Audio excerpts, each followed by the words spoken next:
go. The microphone is on. Welcome, everyone. And what is it? It's a Sunday. Happy 11th of August 2024. And welcome on board, everyone. Glad to have you all here. And I'm just in the process of looking for something. And so far I haven't found the right thing yet. But I will very quickly here. There's got to be the right one in here somewhere. Well, question: how old are you today, Mars? Just curious. Are you like about 5? If that was the case, I could fix your cake up real quick. Uh, but that's what I'm looking for. But I found one that has a nice 5 on it, and a rocket and a astronaut. But unfortunately, I think you're slightly older than 5. I hate when files hide from me. Oh, I hate that too. They go all over the place. Anyway, welcome on board, everyone, and nice to have you all here. Happy Sunday for those people who are still on Sunday, and happy Monday to those ones who are already on Monday. Just a little.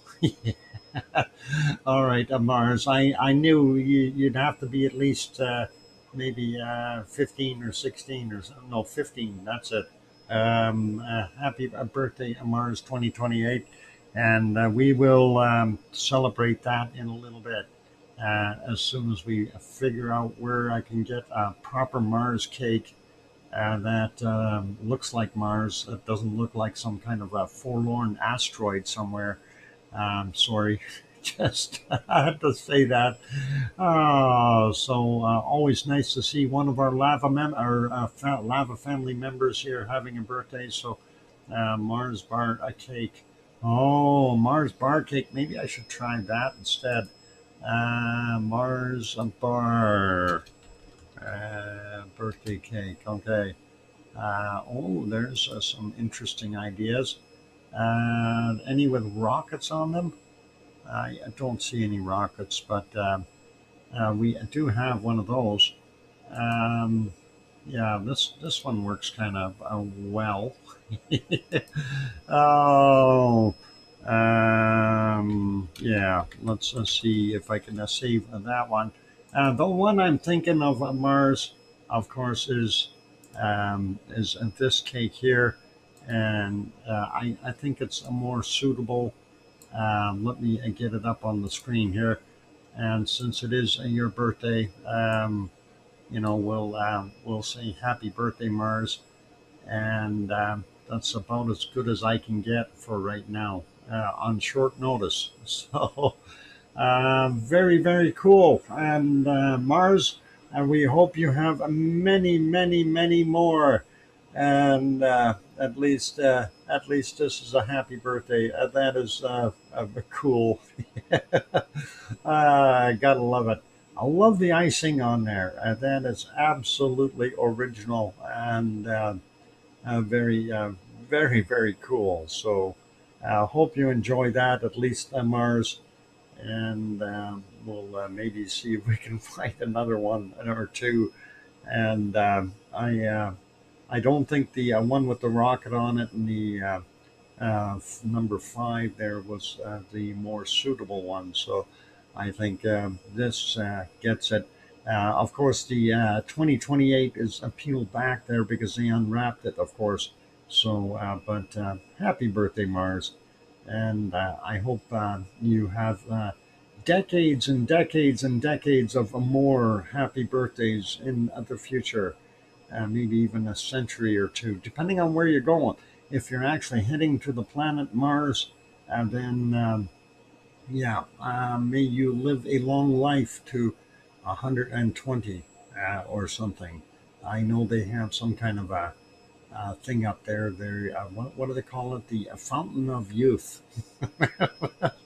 I have no idea what's on Mars. And you're certainly welcome on Mars 2028, one of our wonderful members here. So glad that you're on board. I'm glad that you've been with us for several years here as well. So, time flies, and it is very, very cool and very awesome. So, again, happy birthday, Mars 2028, and I hope you have many, many more. All right, let's continue on with what we're seeing and what's going on. I'm going to say hi to our moderators first. We have Arizona Snowman and Piggy and Sue and Yvonne Kunkel and C and D Boy and Siggy and Gura and Gary at 24/7 Live, HZ Skies. So, welcome on board, moderators. Appreciate you guys being here. Also, a big thank you to all of you for being here today. And we want to get at a couple of the screenshots that we're actually seeing here. One specifically that I have to point out is this one. The stuff here, this smoke, this is smoke. This is not steam. Steam dissipates, like over here. This is from the Blue Lagoon. This is from the other vent just beside Salingafeld here. And the other stuff here is smoke coming up. And of course, in order to get the smoke coming up from there, something has to be heating it and, heating the ground.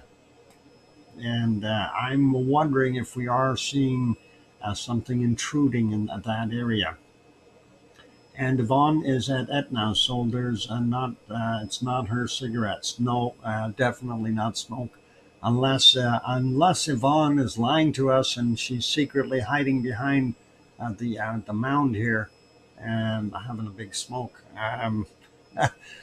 Maybe it's the lava workers sending out smoke signals saying the eruption is imminent. I have no idea. Let's see. Yvonne, what's going on? uh, anyway, like I said, the steam is very noticeable. That is from Schwarzenegger over here, and this, of course, from our vent area. This up on the Sanukar Crater Road. This is sunny here, and this is over beside Salingafeld, and that's that other area that basically had the eruption zip out from there over towards that region where Sunny is. So that's kind of where I figured it would erupt. But now seeing this extra smoke here, very, very suspicious. And it does give food for thought. Are we seeing ground heating? Something is got to give. So that's that one. If we take a look at this other view, of course, that one decided to stop on me for some reason. Anyway, this is from the other side. So the area we were seeing was over on the right-hand side here, just off a screen. And of course, there's a sunny, there's that area, there's Salingafeld right there. So that's that other area that we were talking about. And that is pretty awesome. And I don't know what else I've got open here for different views, multiple views, and basically ready to go if we're seeing anything. In this particular shot from Salingafeld, Salingafeld. Anyway, you can see a sunny there, and let's see, it looks like that smoke slash steam, well, smoke coming from that region back there. Very, very suspicious. And the steam is coming in from the other area just off to the left here. So, yeah, smoke in that back region. Definitely something odd about that. What's the other one here? Basically, these are a view of, I do believe, nothing so far. Things that make you go, oh, there it is. Okay, that is our other shot. Actually, I think I'm doubled up on this one somewhere. Let me get rid of that one and that'll solve some of my other issues there. Too many windows open of the same thing, so that makes things a little bit on the difficult side. Hopefully, I didn't wipe out the other shot, and I did not there so far, so all good. But yeah, very, very interesting to see. Where would the lava go if it came up where we see the smoke? In that back region, you would see it flowing to the south in all likelihood. But let's go back to that screen, and you see if it does pop up here directly in this area, we would see a lot of pooling in this area, and then eventually it would head around um, the to the north, as well as once the level is high enough, it would make its way over top of the pre-existing. Oh, hang on, I'm a hamster. Yeah, I was on the wrong screen. Darn it. Yeah. Up to the north, if we see it, if again, if it pools up here, we'll see it flowing to the north.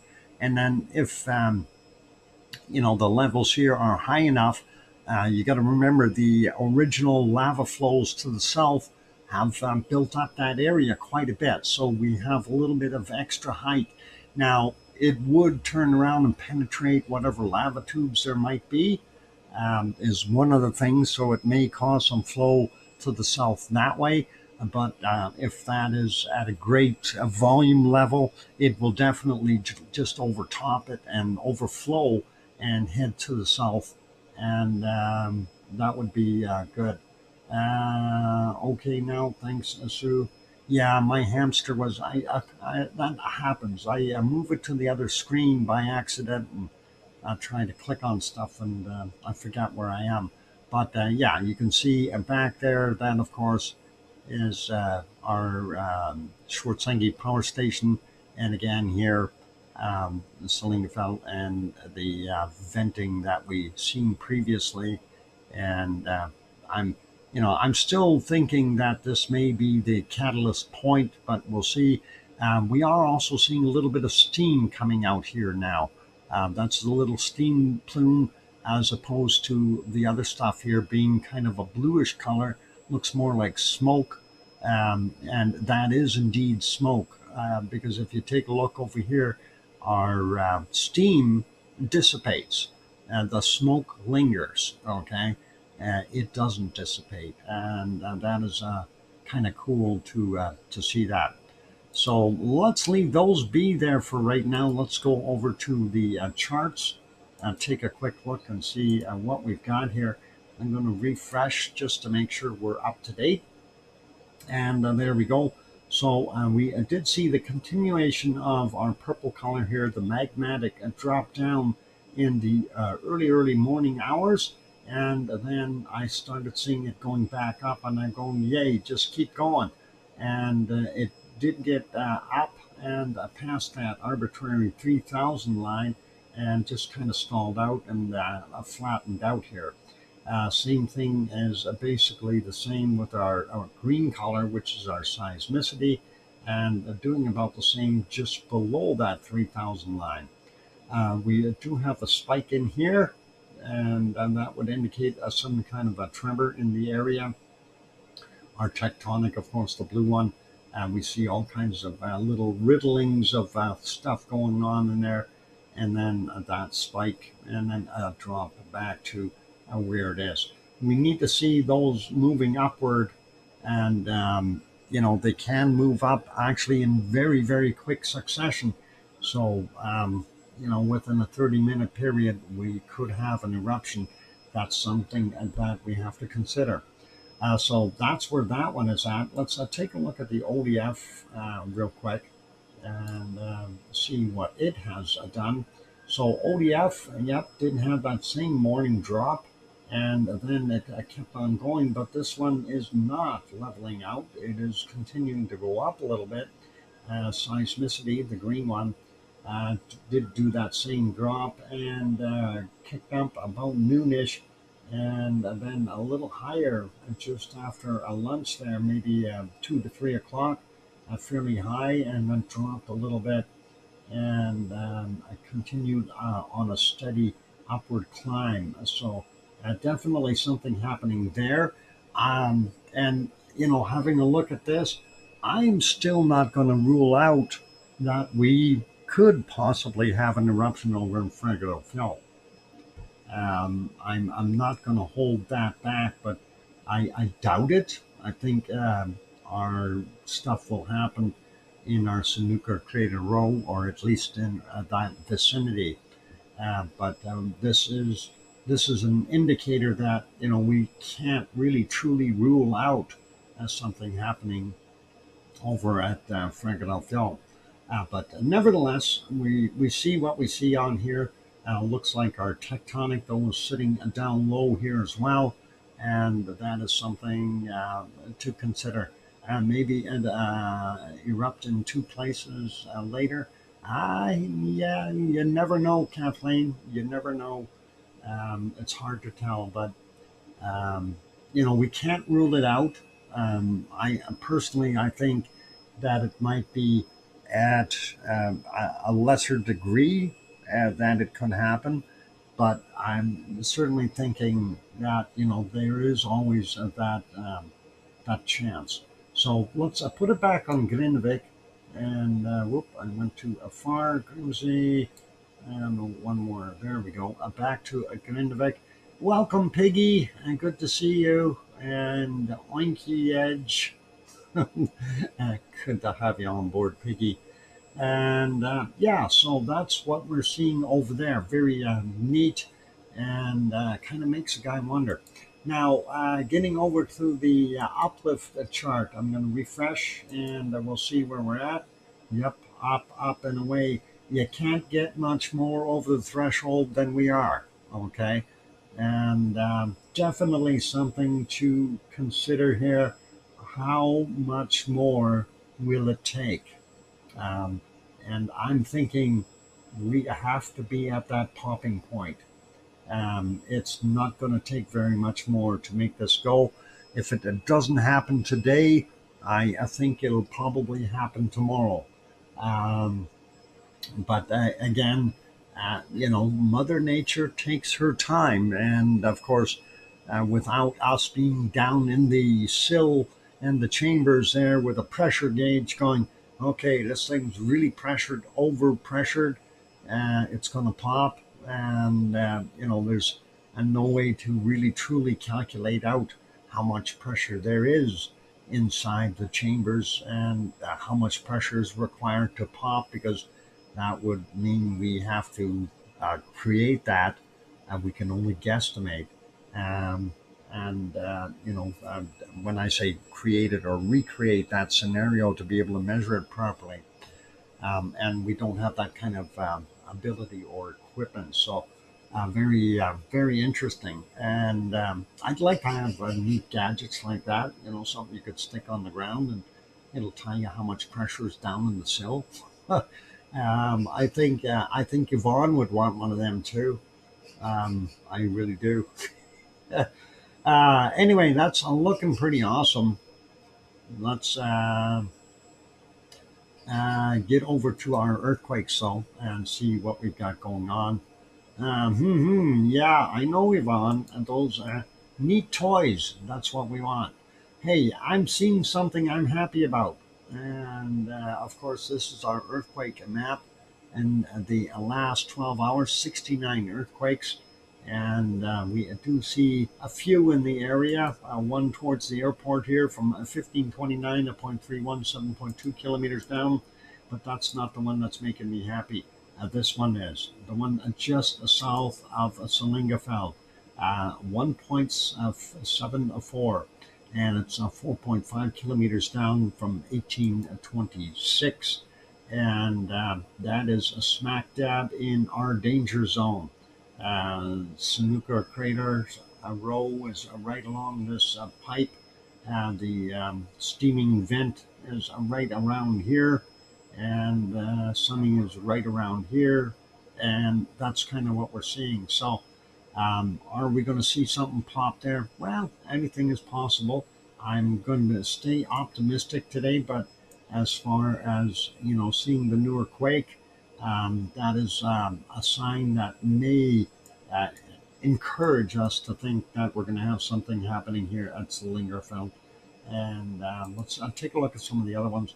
A point 74 up in the north here, 4.9 kilometers down from 1006. We've got a point 51, 4.3 clicks down, 1639, and a point 42, 4.7 kilometers down from 1006.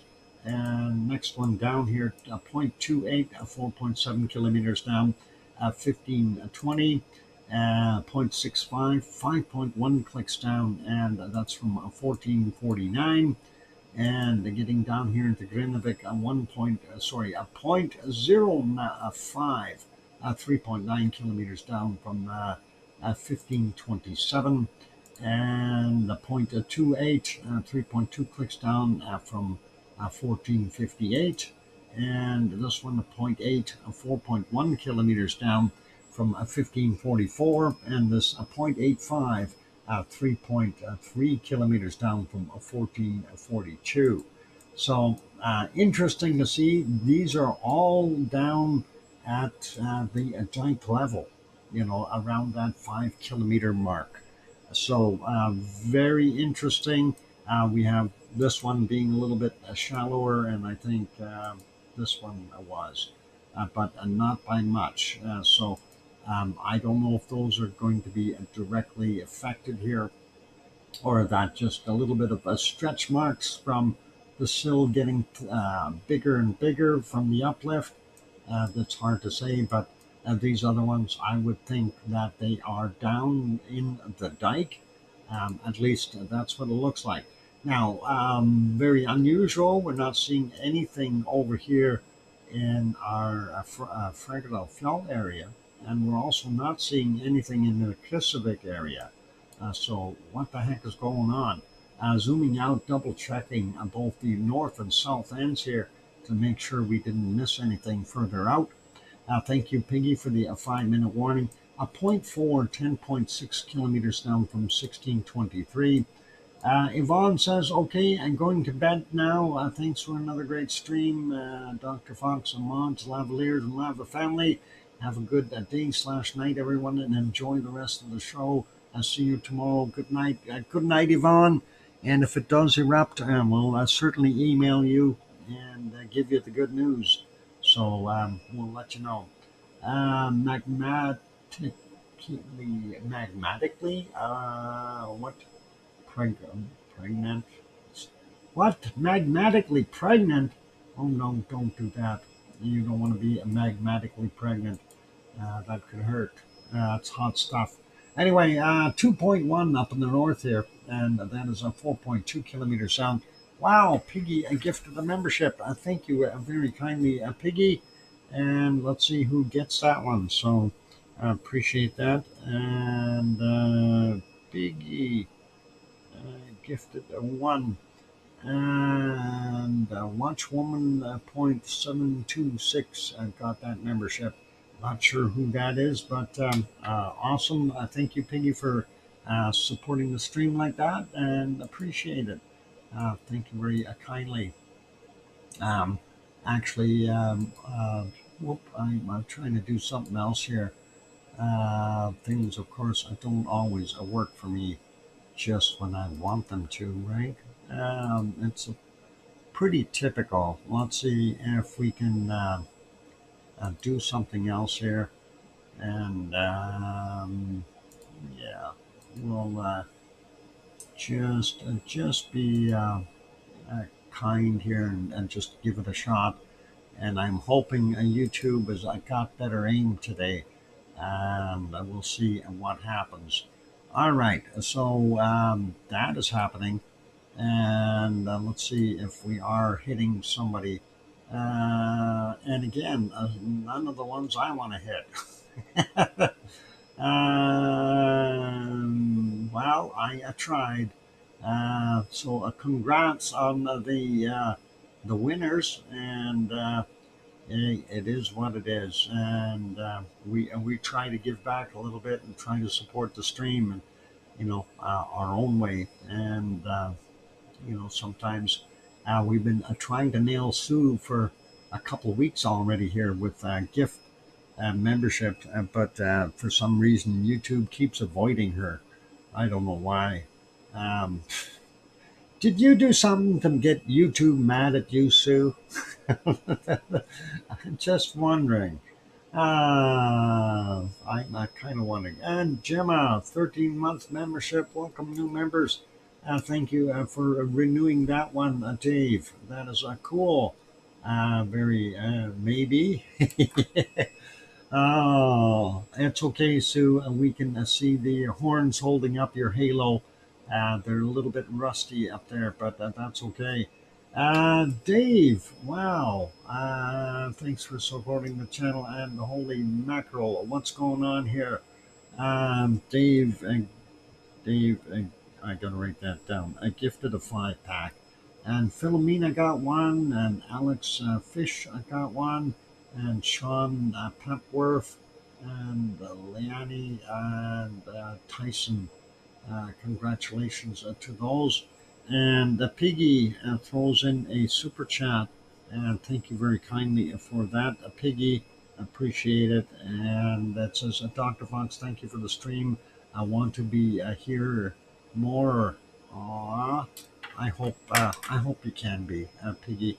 Anyway, let's continue on with our fun stuff here. And thanks again, Piggy and Dave, both for those giftings and super chat there. Awesome stuff. All right, point four, 10.6 clicks down, 1623, kind of deep. And that is fairly close to the plate boundaries, so not a surprise. And getting over here into our Katla area, we do see a one that is 1.0, 6.6 kilometers down from 956 there at Katla. Nothing at Eyjafjallajökull, nothing at what is it? Trinfjalljökull there, and nothing at Hekla, and nothing at Torfajökull over there. Going over here, seeing a 0.5, 12.3 kilometers down. That's deep. 1815 for that one down in the south. Nothing directly at Grimsvatn. And we've got a couple around Bardabunga. 1.2, 1.1 kilometers down from 1806. And the other one is 0.7, 13.2 kilometers down at 1738 for him. And then this one, Kverkfjord, 0.38, and that is 2.7 kilometers down. And then a little bit at Askja, we have a 0.1, 5.2 clicks down, and that is from 1959. The other one is a 2.06, 6.5 kilometers down from 1424. And points snout at Dr. Fox. Break time noodle. Okay, Piggy, let me just finish off the quakes real quick, and then I will take that break. Toot haste, that kind of thing, or toot sweet, or schnell schnell. 0.5, 12.6 kilometers down from 21 minutes after 1900. 1.16, 13.2 kilometers down from 1620. 0.23, 10.4 kilometers down from 1501. The other one is 1501 as well, 0.54, 9.4 kilometers down. And 2.1, 5.7 kilometers down, 14 minutes after 1900. And 1.5, 9.9 kilometers down from 1921. There we go. That's the quakes. I can get out of here before Piggy gets me. Let's go. I'll put this back on the other screens, and I got my Pepsi, so I'm safe. Let's see if we can make these screens move. There's a couple that aren't moving, like that one. All right, got them all going. Yep, good to go. All right, before Snot Bobs, Dave. Nope. All right, I'm going for the break. Keep smiling, everyone. If you have not yet, hit that like button. Help us out that way. Also, if you have not yet subscribed, consider subscribing if you're liking the show. On that friendly note, I'm your host, DrFox2000, here in Edmonton, Alberta, Canada. And before I get damaged, I'm going to go take that break. And you're watching VolcanoX live stream. Don't go away. More to come. Thanks.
go. The microphone is back on.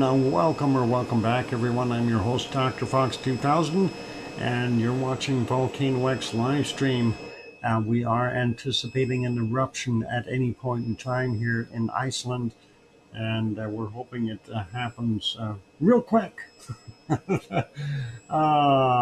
you for the welcome back, sir, from John and Albagirl and King Colin and Kathleen and Dave and Piggy and Hermione and Fluffy. I appreciate that, you guys. That is awesome. And thank you very kindly. And thanks, Mars and Susie as well. Awesome. And yeah, very nice. Let's see.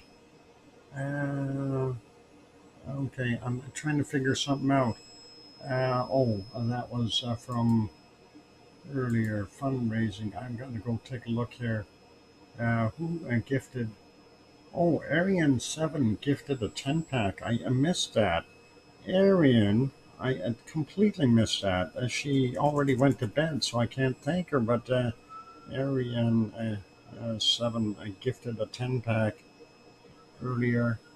And yeah, I missed that. I was looking at my membership list here and going, hey, how'd that get up so high? But yeah, Arian gifted a 10-pack. Thank you, Arian, if you're still listening. I hope you're sleeping, though. And all cool. And yeah, we got everything else, so all good. Thank you guys for that wonderful support. And it's always nice to see those gifts, when that really does help the other people out as well. So very awesome. And yeah, very cool. All right. And we know Arian is busy with her nursing stuff and all that. So lots of stuff for her plate. She is busy.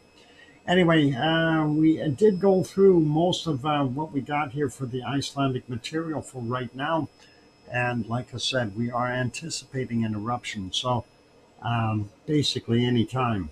This, with the quakes that we have had, the 1.7, I don't know if that's the biggest catalyst that we need, but we won't need super large quakes to get this eruption going. So even if we see something that's a 2.5 maybe at the start of it, that may be the catalyst to get it going and shift the ground enough to allow the magma under pressure out of there and become lava. So always nice to see that. We'll see what happens here in the very near future. Fingers crossed, okay? But in the meantime, let's go take a look. I said that weeks ago on my birthday, end of the month. John, no, too far away. It's going to happen today or tomorrow. But you never know. It could hold off, John. Honestly, it could, but I've got a sneaky hunch that it will not. I think it will pop soon, very soon. Within, I'm going to say I'm going out on a limb within 48 hours. I'm sticking to my guns, Doc. Hey, and no worries. You're welcome to it, John. But I'm guesstimating that it'll happen within 48 hours. But I've been known to be wrong. I will be a big man and stand there and say, hey, I was wrong if I am. So I wanted it really to happen on my birthday, but it is what it is. Anyway, let's continue on with other stuff. Never Doc. Yeah, me too. Be Matt, come on. You gotta be a good individual. If we're wrong about something, we own it. Doc, I said July 25th. I got that topped. Well, Dave, it happens, and the way I look at it is, I mean, we are dealing with Mother Nature here. We're not, um, we can only use so much science when it gets to this. When we get beyond the science portion, we give it back to Mother Nature and leave it in her hands to produce. And there's not much more we can do. We can merely sit back and be the observers. Alba had said the 4th of August.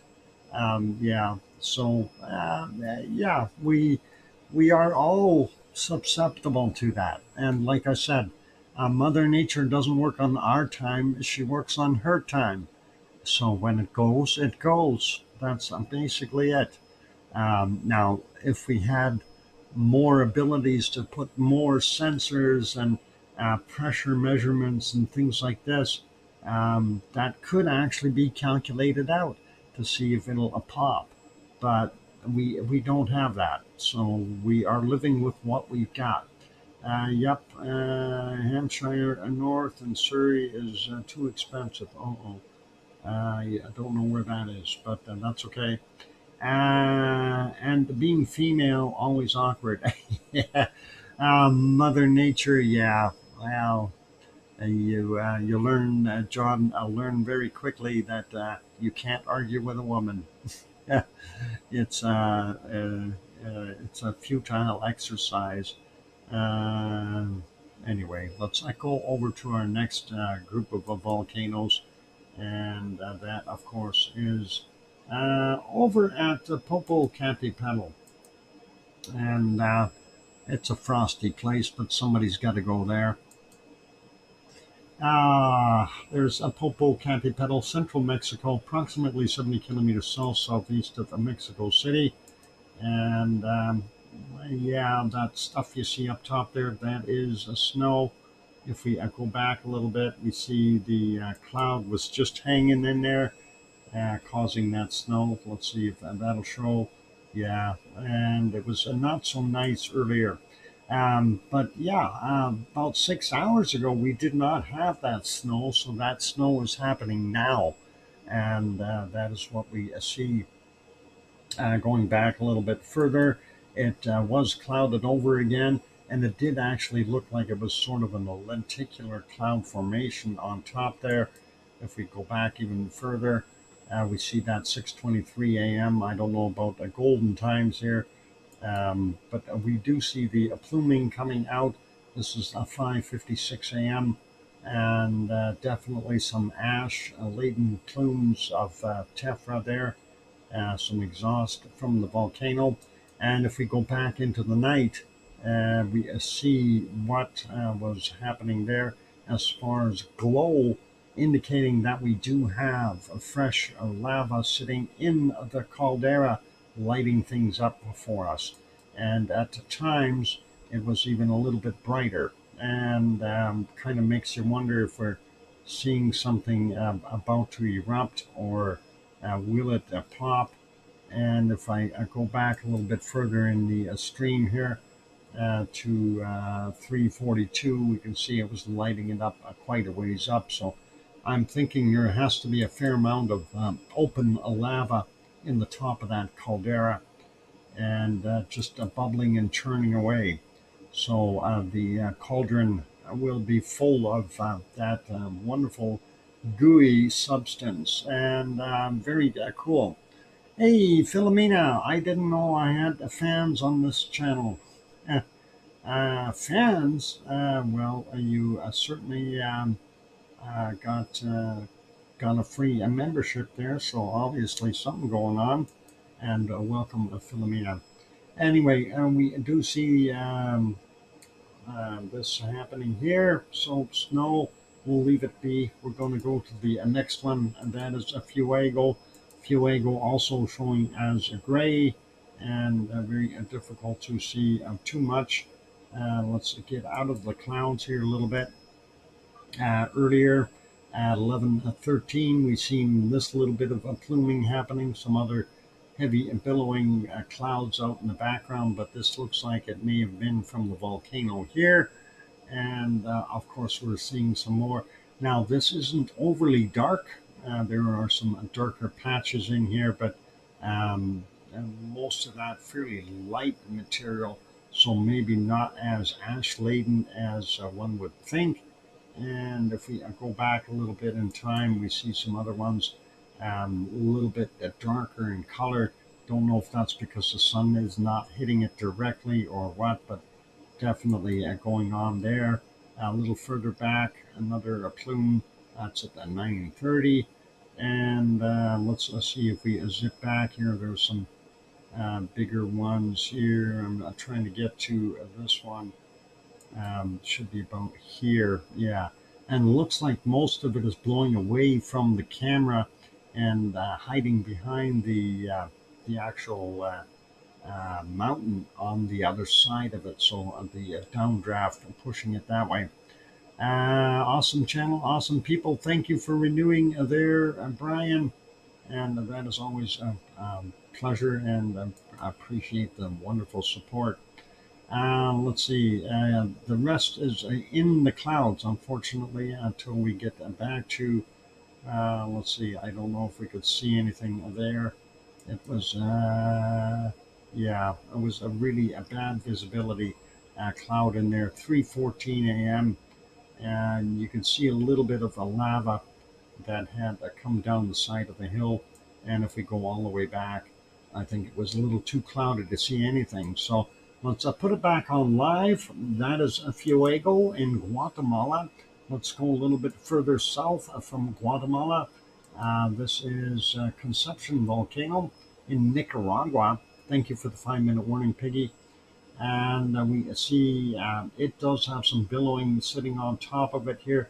I don't know how much of that natural cloud came by and how much is coming out of the volcano, but that's where we're at. Let's take a look at our next one a little further south. So this is Conception in Nicaragua. And well, I looked earlier, we could see it a little bit, but Rincon de la Vieja in Costa Rica, not visible due to clouds. Once again, not a surprise. It is in the rainforest, to be expected. Let's go to our next one, also in Costa Rica, and that is this shot, and I'm very happy to see that. This is a Poaz crater.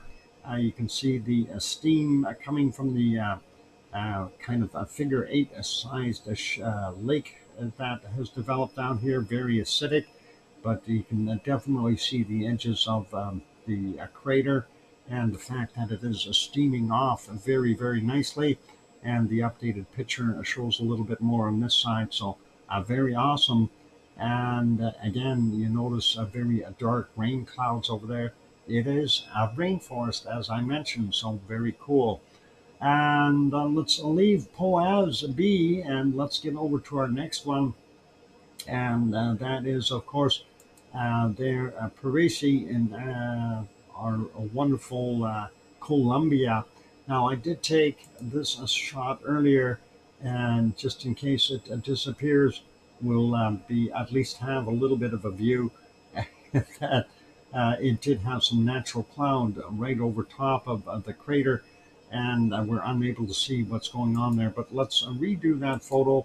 And yeah, not much difference between that one and the one we were looking at. So, and it looks like maybe this right here, this little billow, kind of a rectangular square shaped thing here, that might be from right at the edge of the caldera there where that smoker is. But the rest, I believe, is just cloud passing on by. So very cool to see that. And in comparison with the two photos, that's the latest one, and this was the earlier one. So very neat to see that. All right, let's get rid of both of those. And unfortunately, I don't think we're going to have much of a report on our Chilean guys because they're not showing up. So Villarica definitely is a no-go as far as visibility, and their cameras are not working, and neither is Laguna del Mole. But we do have the other one here, which is our Puiwi cordon coulier. And yeah, as I said, a chicken cordon bleu. Um, anyway, what's going on? Oh, what's gets ready to attack Dr. Fox? Wiggles butt. I'm in trouble already. I'm looking at the clock. I'm still good for another 30 seconds. Bites Dave's ankle. Ah, he, ah, there you go. I guess it's a better him than me.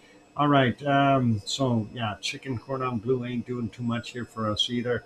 And let's leave that be and get it back over there. Let's go back to Iceland in case something pops. And we want to keep an eye on it. We know it is going to do something soon. We hope. I know it's a hurry up and wait game, and yes, we are waiting patiently. Spies Dr. Fox again. All right, no worries there, Piggy. I am good. It is time for a break. So please, for those good people who are here, if you have not yet bought that like button, give it a quick shot. Also, if you haven't subscribed, consider subscribing. And on that friendly note, I'm your host, Dr. Fox2000, all intact before Piggy bites me. And I'm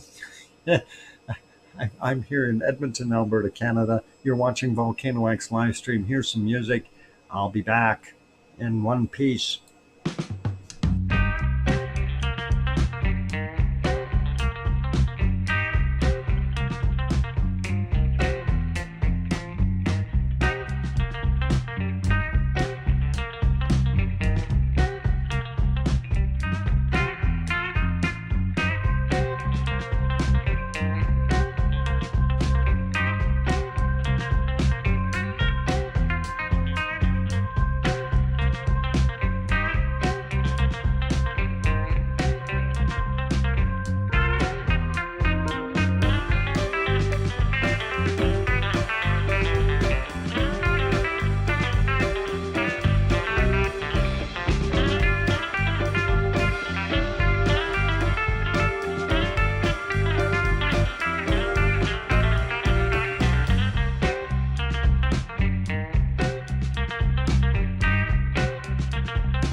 And there we go. I've got the microphone back on. Welcome back, everyone. I'm your host, DrFox2000. You're watching VolcanoX live stream.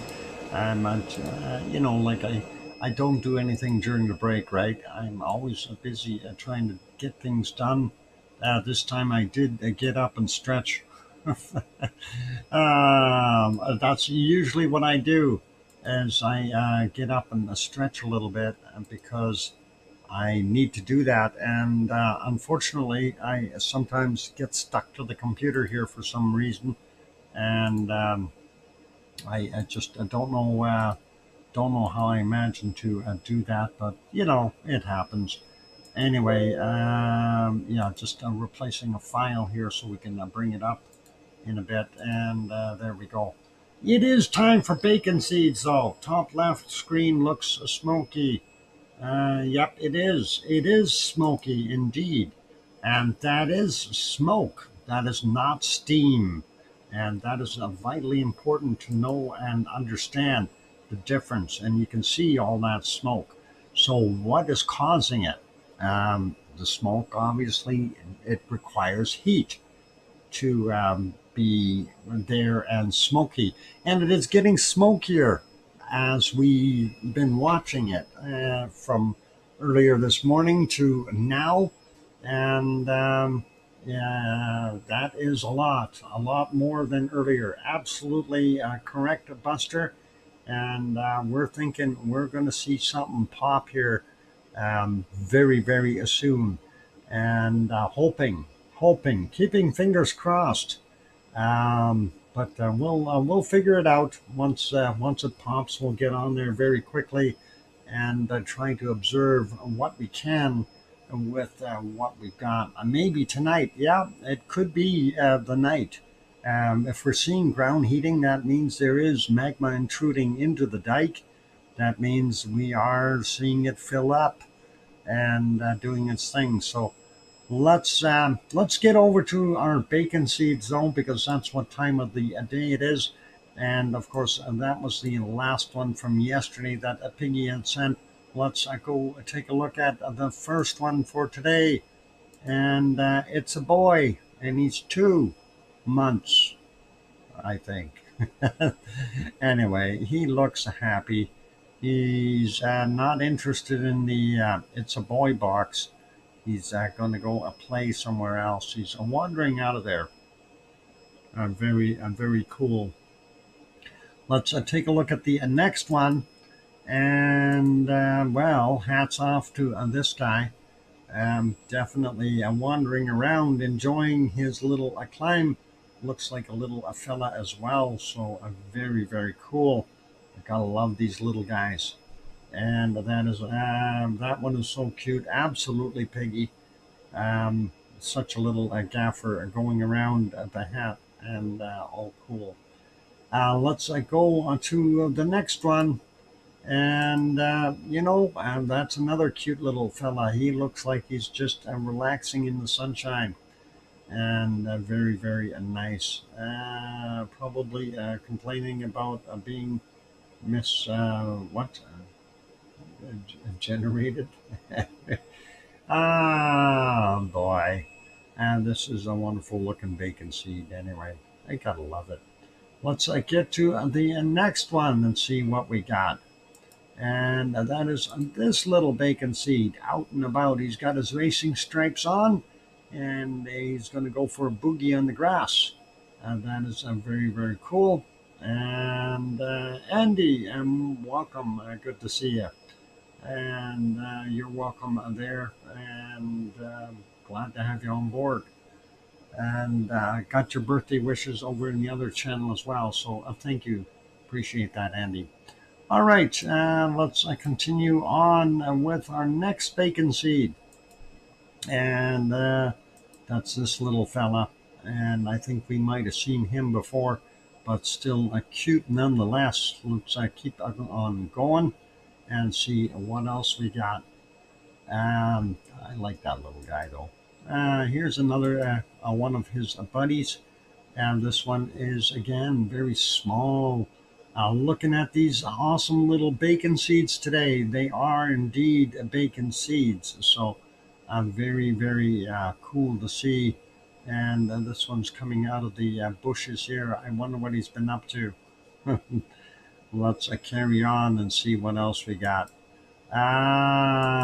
Oh, these are some of these road runners from Africa, no? These look like they're very quick little guys. They got green eyes. Wow, that is awesome. Green eyeballs. Sometimes we have to have rushers. Okay.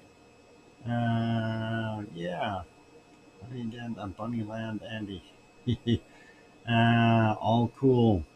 Anyway, let's take a look at the next ones. I like these guys. Kind of neat.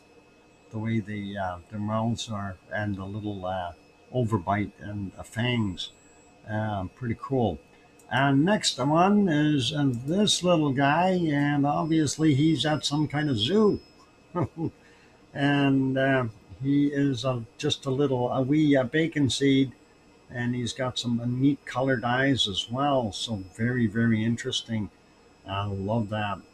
And let's see what our second last one is for today. That is our second last little wee bacon seed. And that is just adorable, black and white. And I gotta love that one. They are rare pigs, Dr. Fox. Thanks, Piggy. And that is awesome. And this cutie here is rare too in the sense of cuteness scale. He's right up there. So very, very cool. His ears aren't that big. That's actually kind of different. Usually they got bigger ears, but very, very neat. And our last bacon seed for today is this one, also a wee one, and definitely not starving. A nice round belly, and looking right at the camera and smiling. So nice gray coat, and got some pink and white on him as well, and a black snout. Very, very cool. So a big thank you to Piggy for sending in those bacon seeds. And of course, Piggy did get her two birds back there, and that's those two in the cage. It looks like one is resting, the other one is up to something no good. But they're back home now in their permanent home, forever home. And thank you, Piggy, for taking care of those. And that is very, very awesome. And, just to not ruin your street cred, Piggy, I will show this one just to make sure that nobody is misguided here. And that is a Piggy to a T. I'm so cranky, I'm not even talking to myself. Yeah, that is pretty much it. That's my new mug. Awesome, Piggy. And that looks good. I like it. I like it. All right. Very, very cool. So, yeah, getting back to the birds. Darcy on the bottom, and is it Aura on the top? So, Darcy on the bottom, and Aura on the top, if I said it correctly. Is it Aura or Aura? Did I say it right, Piggy? Aura? Maybe. I want that mug for this mug. All right. Hopefully. Piggy is always biting me for poking. Yep. Aura, correct. Correct. Smooth. I don't know what smooth is, but I guess that's kind of oinkish talk of some sort. Pig Latin, maybe. That's it. Correct on the second one. So, or aura or aura. Uh, Pigletese. Um, okay. I'm just going to call it aura. Aura. Okay. All right. We'll go with aura. That's all good. Good night, Adele. You take care and all the best. And hoping for lava tomorrow. I'm hoping for lava tonight yet. All good. And hey, Henry. And going oink. All right. That's it for our bacon seeds and birdies today. Thank you, Piggy, for sharing those. And the wonderful cup to make sure we don't misguide your street cred in any way, shape, or form. I figured I'd better show it. So, all good. Okay, let's carry on. We had a look at some of the other volcanoes. So we had a look at South America, North America, that kind of thing. Let's do a quick peek over at Hawaii and just see what Kilauea is doing before we go too much further here. So Helima crater live shot here, and we see some degassing going on. Not a heck of a lot of activity, pretty normal for what we always see. Let's go to the still shot. The still shot camera is just off to the right of this camera. And this is looking kind of a southeastish. East would be that way, south is on this side. So let's go to the other one. And this should be a fresh shot. And it is. So we're going from west to east. There's south and there's north. And you can see the degassing from Helima crater and some stuff here on the edge of that, as well as in the background, just a tiny bit back there, Kilauea stuff, and a little bit on the side here of Helima. So doing its thing, but not really encouraging us to think that there's going to be an imminent eruption in the next little while here. So I still got to wait. And we're bringing up the USGS map. And of course, the USGS map has all kinds of different sensors and quakes and stuff listed. For those who haven't gone there yet, Hawaii map, the link that Sue had pulled up, is definitely worthwhile having, and it does give you a sense of what's going on. And very little in earthquake activity around Kilauea. More quakes here around Pahala in comparison to what we see at Kilauea. Nonetheless, you do have tilt meters and let's see, seismometers and infrasound, as well as different cameras, gas meters, all kinds of different cameras in here, and that gives you a little bit of a better idea if you want to click on any one of those. You can see what's going on with some of those, and of course you can make them bigger. Don't worry, they're not just little tiny things, so you can see some of those quakes and burps and so on. And I'll leave that as that. And then of course the other thing here is with the cameras, different camera views you can open up yourself and have a look at. So that is our wonderful Kilauea, and we'll make that one smaller. We're going to carry on and go to our next volcano, and that is over to Merapi. And will Merapi make us happy? And I am going to go and say yes, it will. And now, looking at what we see here, 4:21 a.m., it presently is dumping out some lava. We can see in the IR, we can see the material moving down the hill. It's not as bright in the color cam, but if we go back just a bunch of seconds here, we can see that the bacon was there, and even prior to that, we see the last volley before that. That is about here, and we've seen quite a bit. That's at 4:18 of this morning their time. So definitely some beautiful bacon coming down the hill, and I did peek in on that earlier, and I thought, yeah, that's looking pretty good. So reasonable outputs from our wonderful Merapi in Central Java in Indonesia, and it is continuing to throw out that lava, squeezing out from those big boulders at the top. And those boulders have to like basically wear out one of these days, with all that magma always pushing past it, graining away, and of course, it being molten rock, it still has a certain amount of grit to it, and it will wash or wear away pretty much instantly. Let's see, what do we got here? Oh, okay. Well, yeah, I think we may be able to save those ones here.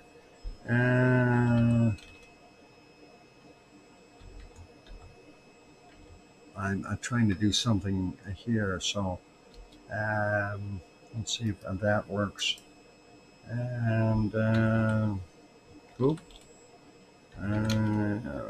preoccupied. There we go. I got those written down, and always I get sidetracked. Okay, yeah, look at that. Okay, all cool. Anyway, so lots of lava coming down there, and I did spot another one here that I wanted to go to, and that is this one at 349. Some bigger boulders kind of dropping down. You can see as they roll and tumble down the hill, they do start to break apart and create lots of lava fields. A very nice looking bacon there. And if we go back even just a little bit more, we see it repeated multiple times. And here's another one, just a smaller. And let's see, I want to get to this a bigger one here. This was a little bit higher volume, 253 this morning. And if we let that go, you can see a little bit more of that bacon. So very, very awesome, very cool to be able to see that. And always a pleasure to watch the lava flowing down the side of a volcano, and so long as it's not getting into somebody's house and hurting them and that kind of stuff. So very, very neat, very interesting. And of course, like I said, there were multiple of these. So here's another one, 207 this morning. And that one wasn't quite so brilliant, but still looking pretty good. And let's see if we go to about here. Well, this is, again, not quite the biggest things out there, but still doing fairly well. And let's see if we can spot another big one. This one here, I don't think was that big, just a little bit of lava coming down. And there was a bigger one in here somewhere that I wanted to show. And of course, they're coming in fairly quick successions too. Some of them. This was 7 minutes after midnight. This was one that I did look at earlier, and it was not bad. Lots of blow up in the top, but that looks like turned into rolling balls really quickly of lava going down the hill. So, and again, quite repeated, and I am advancing it 5 seconds at a time here, so to expedite the process a little bit. Let's see if we can find a big one. How about this one here? We'll see if that was a little bigger. And that should be right in here somewhere. There we go. This big blob here. 2245 is when that happened. And yeah, pretty awesome. And you can see how it got through the cloud here and spread out. Beautiful looking bacon. And of course, looking at the volcanic tremor chart down on the bottom here, very, very heavy duty activity. So it's doing its thing all right. There's no question about it. And moving it back a little bit further, we get to about here, 2142. Another flow of bacon coming down the hill, looking pretty nice. Even on the side view, you can see quite a bit of that glow as it goes down here, and surprising to see that camera in color.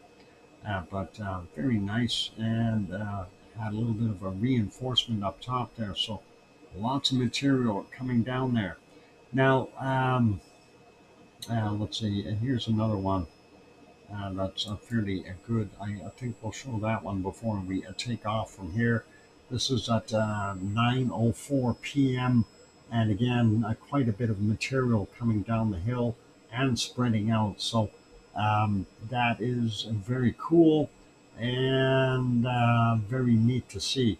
Now, I kind of have to go with something here because the amount that we're seeing coming out, of course, that is building up this area.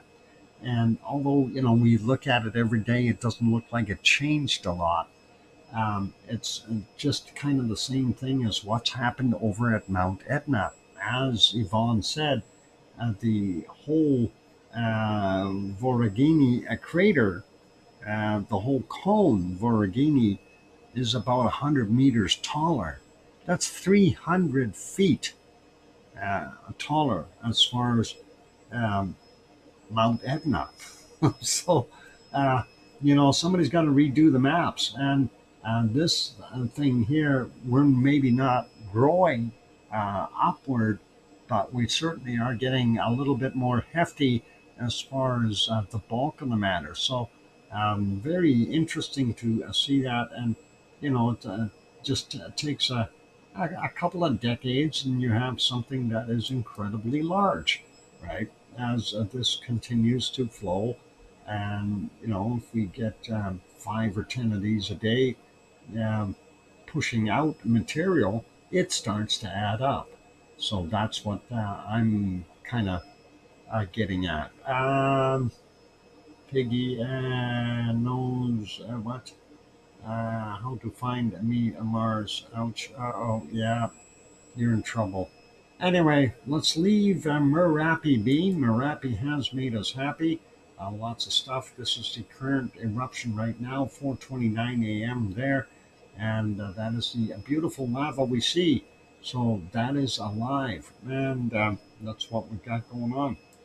Let's make that one smaller. I go over to our wonderful Madam Rutsa, see if she's got any new shorts posted. And August 8th is the last one, so she does not have any. Let's leave that be.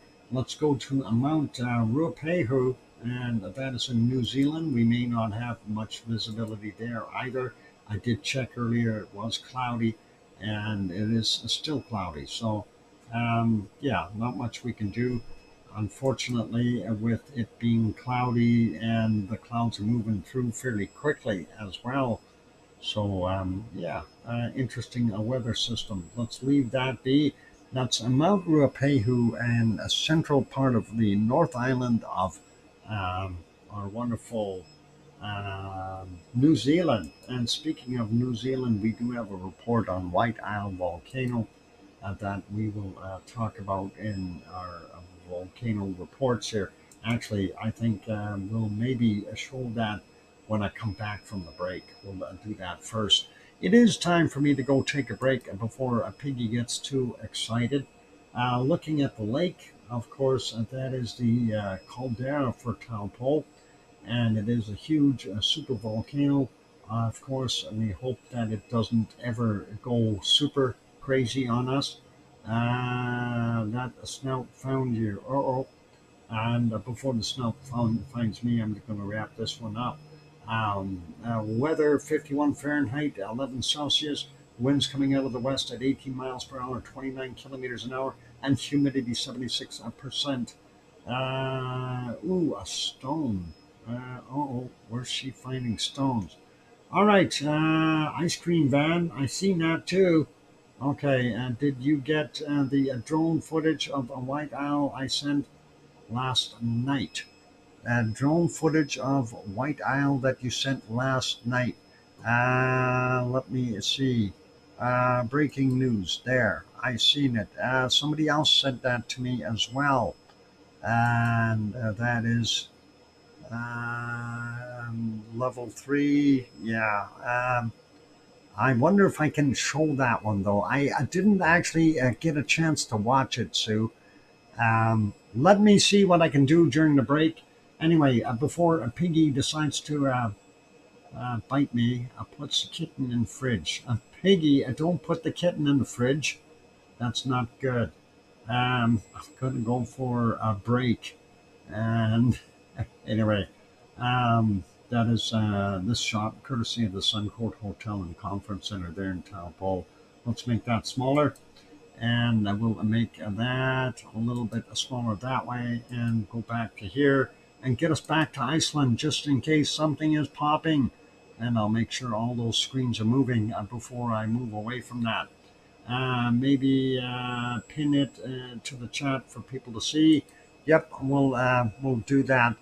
I want to watch it first, so see if I can maybe show it. Where did it go? I just looked at it and now I'm not seeing it. Okay, the breaking news thing. There it is. All right, I see it. I'm going to have a look and go from there. And there's also a video included in the other one. And oh no, I can't show this. This is Jeff Mackley. Mackley? Yeah, that's somebody's private video, unfortunately. They're out and about looking at white owl. So pretty cool. But we will show the one from the volcano discovery, which is a part of that video. And they are allowed to, or were allowed to use it. So we'll show that. All right. But the link here for anyone who wants it, we're going to dump that in here real quick. Paste in. There you go. Let's see if I can do that again. And go a white isle volcano. Okay. And then we'll do that again like that, and then I'll pin that up there so you can go to that link if you like. Short video. It's how long is it? 3 minutes and 56 seconds. So worthy of having a look there, ladies and gentlemen. Anyway, definitely interesting, and it does look very similar to what the other videos like. So we'll show the one from Volcano Discovery with sound and everything. All right. That matter of fact, I think that is that video, so we'll show that anyway. All right. Be good, everyone. And if you haven't yet bought that like button, give it a quick shot. Also, if you have not yet subscribed, consider subscribing. On those notes, I'm your host, DrFox2000. I'm going for a break. Here's a few songs, and I'll be back. Keep smiling. Thanks.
there we go. The microphone is back on. Welcome back, everyone. I'm your host, DrFox2000. You're watching VolcanoX live stream. The smoky stream. It's getting worse. That smoke is starting to really pick up. Now, I don't know if it's because it's getting darker there or we're just seeing it more. More of the smoke coming out. But smoke, well, you know the old saying, where there's smoke, there's fire. We'll see what happens. Thank you for the welcome backs there from Sue and John and Albert and BMAT going 5x5. And thank you, Philomena. And hear you, Dr. Fox from Sharon Stewart. And thanks, Mars 2028. And Kathleen and Dave and the Buster. I think I got everyone. Oh, King Colin also there. Smoke gets in your eyes. Don't get the smoke in your eyes. Close them. It won't hurt. I promise you. It was the same this morning. Lots of smoke. Yeah, well, we need smoke in order to have a fire. But it wasn't like this yesterday there, Lucien. And this is definitely a new thing. And fanning smoke, yeah, we want to see lava. I don't think fanning it is going to help much, but that's still all cool. Well, let's go over and take a look at that report though from White Isle Volcano, just north of New Zealand, and as it says, a White Isle Volcano, New Zealand, yet another minor eruptive phase today. And of course, they show this lovely shot here, and minor ash emissions from White Isle today. And that is a pretty cool. Extreme Pursuit is through that imaging, and I think that might be the same guys that did that. That is unrelated. So anyway, it says a mild eruptive activity from the volcano continues. Around midnight, ash emissions commenced and became near continuous until this morning, propagating to the west. The likelihood of this ash impacting the mainland is minimal. The alert level for the volcano remains at a level 3, and the aviation color code is orange. So that is very, very cool. Now, let's see what the other thing is here. And this, of course, Extreme Pursuit. And that is, I believe, the same video. Let's take a look and see. This is cut down to 2 minutes and 6 minutes, 2 minutes and 6 seconds. So we're going to throw the audio on as well and see if we can make that a bit bigger. And that is indeed the same video, and you can see him getting on in. So volcanodiscovery.com that is pretty awesome as far as the amount of billowing that we're seeing there, and cool. So just to whoops. There's where we were going to land or get close to the land. And then, of course, there you can see that fantastic plume coming out of there. Wow, that is awesome. And you can hear it really well.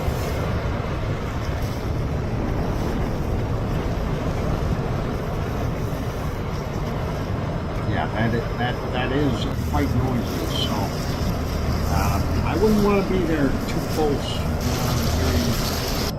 Very interesting. There's wow.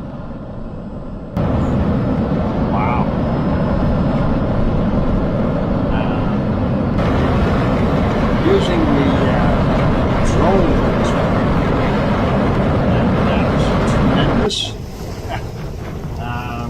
Yeah, that's pretty crazy. That is, I want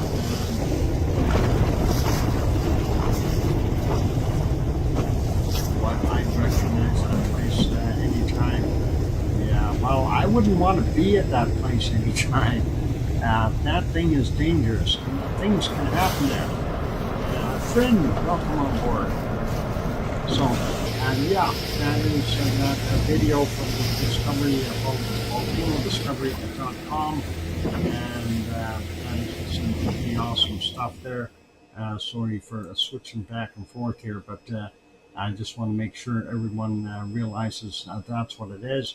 If you wish to watch this version, and I know it's very similar to the one that I've already got posted, and just paste there, you can see their stuff with the other still shot and the verbiage that they put in there. So all cool, and let's leave that one be. So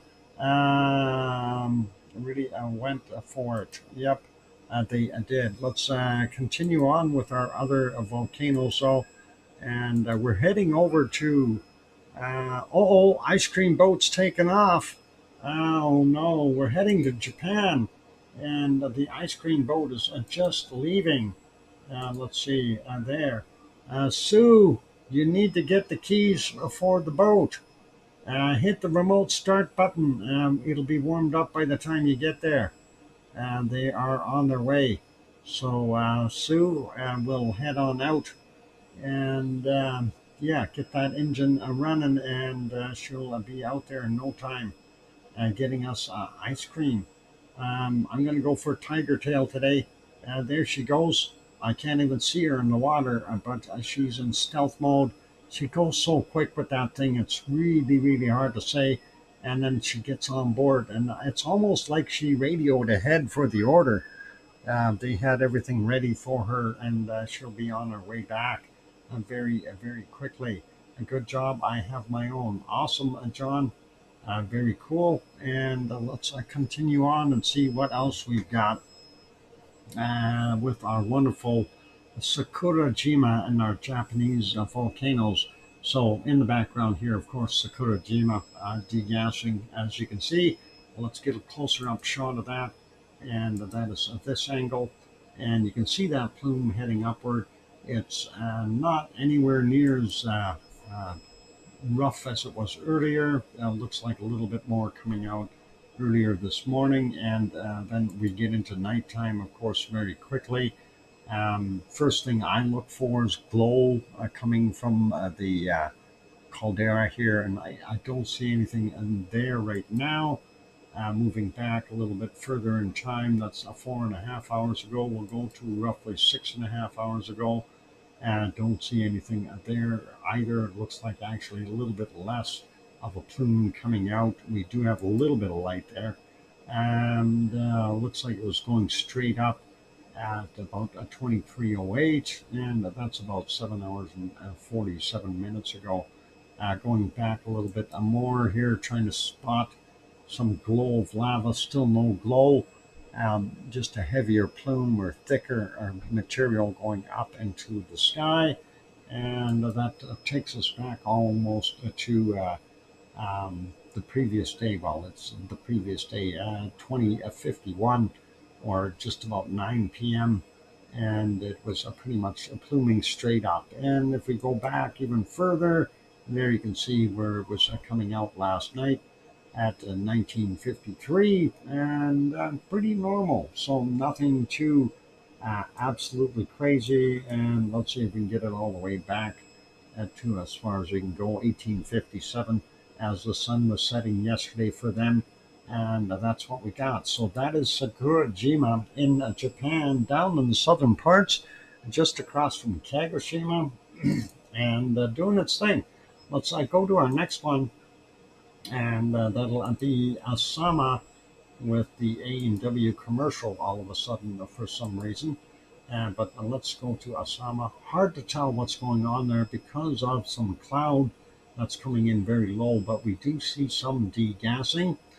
This is ASO. ASO, of course, is a super volcano, 25 kilometers by 19 kilometers in size. This is the only active vent within the entire system, and that is right in here. Unfortunately, not very visible due to that cloud. If we back up a little bit, we do see it billowing out some steam and gases there. And let's see if we have another shot just as the sun was setting so we get a little better idea. That is actually a fair amount of degassing coming from the volcano. And that's good there. The rest is nighttime shots, not looking so bright. And there's a little bit of a haze in there. You can see that fog. So very difficult to tell. And I'm looking for lava glow over here. That's why I'm flipping it back. And I don't see anything all the way back to where it was still a little bit light from the previous day. So that's it. No lava, no eruption, nothing crazy. Let's make that one smaller. That is ASO, about 200 kilometers north of the Sakurajima there in southern Japan. And the next one is Asama volcano. Of course, degassing a little bit here. I was going to say that's really blurry, but they fixed it already. So you can see some of that degassing. And if we go back into the nighttime, there definitely was some degassing going on there as well. And further back into darkness, hard to tell, but there is a little bit right there. Further back, yeah, you can kind of see a plume, but nothing overly visible here. And there you can see it going the opposite direction. So the winds of change have been involved there. Very cool. And going back all the way to the previous day there, 19:15 or 7:15 p.m. on the 11th for them. They're in the future, of course. So that is what we were seeing. And let's put it back on live. And that is it right now at 6:58 or just about 6:59 p.m. or a.m. I mean, for them. So all good. Let's make that one smaller and get back over here. And Sue got the ice cream. She is awesome at doing that. Plenty of flavors. Help yourself. Awesome. That boat is so fast I couldn't even see it. Uh, uh, Fast? I think you mean fast. It's yeah, that is super fast. Anyway, hope she got me a tiger tail again. I want one. Anyway, that is it. The ice cream boat is heading out. Let's go back over to Iceland though, and because we are anticipating things, and if we don't watch it, it won't erupt, right? Anyway, it is time for a break, ladies and gentlemen. So after the break, we will go do our volcano report, and then we will. It's up there somewhere. Awesome, Sue. Appreciate that. And we'll go. Yeah, we'll do the volcano report, and then we'll go over our SO2 real quick, or earthquakes, I mean, and then SO2. And then weather. So more to come. Don't go away. And of course, if it erupts in the meantime, we'll leave all that other stuff out and just watch the eruption. Yeah. All right. Don't go away. More to come. I'm your host, DrFox2000. You're watching VolcanoX live stream. Here's some music. If I can find something that'll be appropriate. Well, how about... yeah, that'll work. All right, I'll be back. Hit the like button, eh?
And there we go. The microphone is back on. Welcome back, everyone. I'm your host, DrFox2000. You're watching VolcanoX live stream.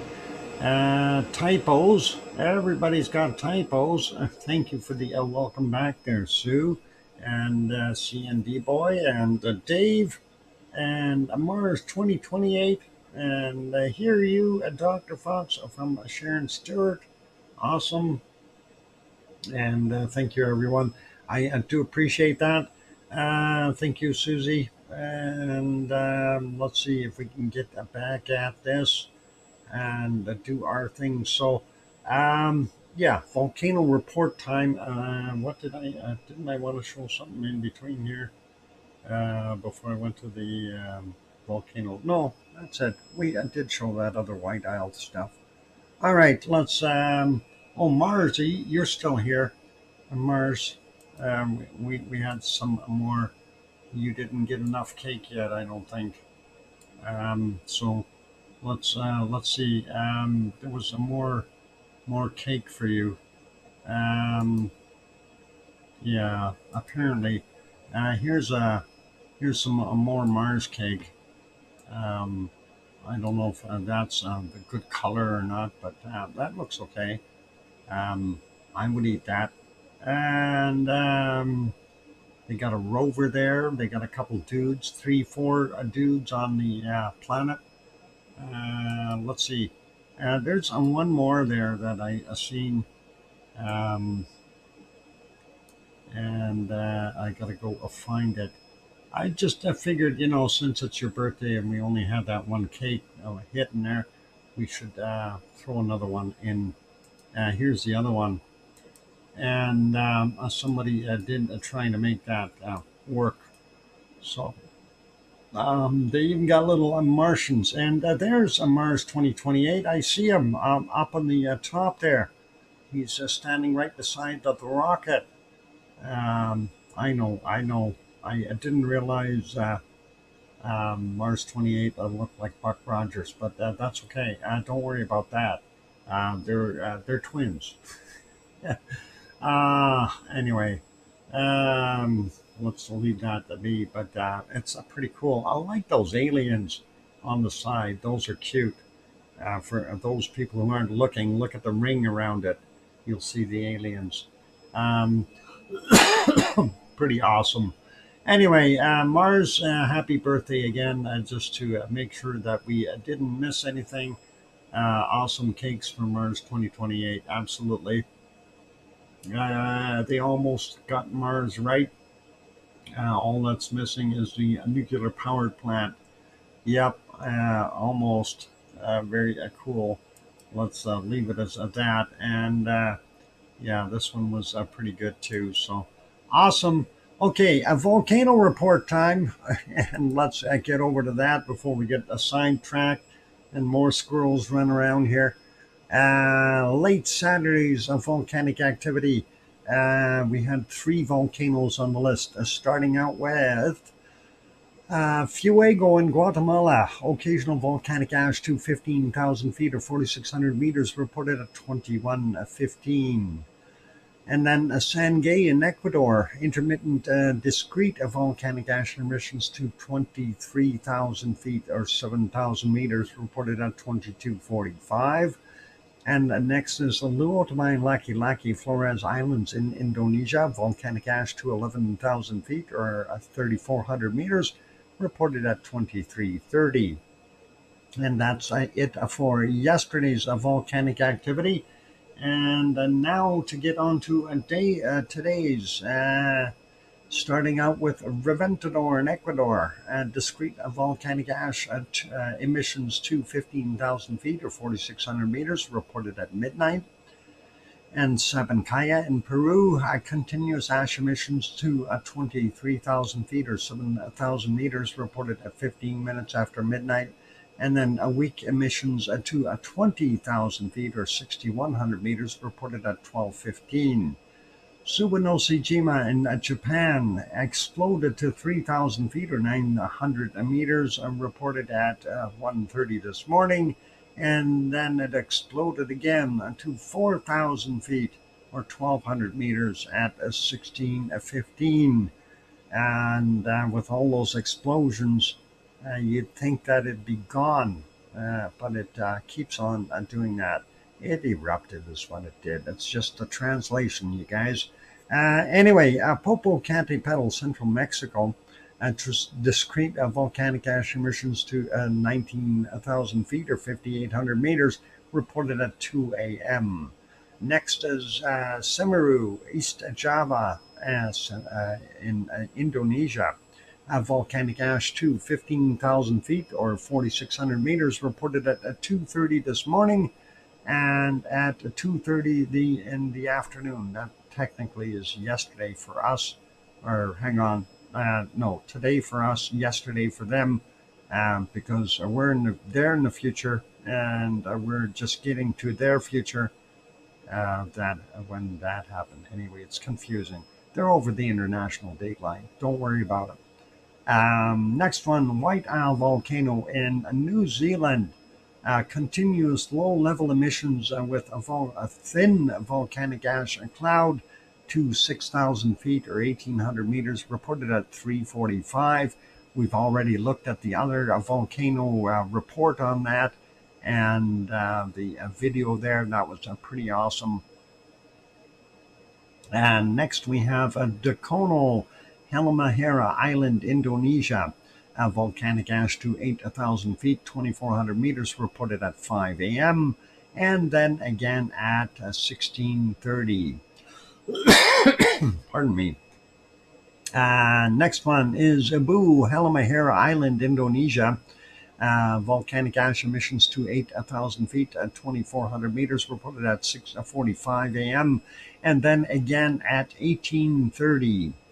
Next is Sangay in Ecuador. Volcanic ash seen in satellite and volcat alert to 20,000 feet, 6,100 meters, reported at 13:30.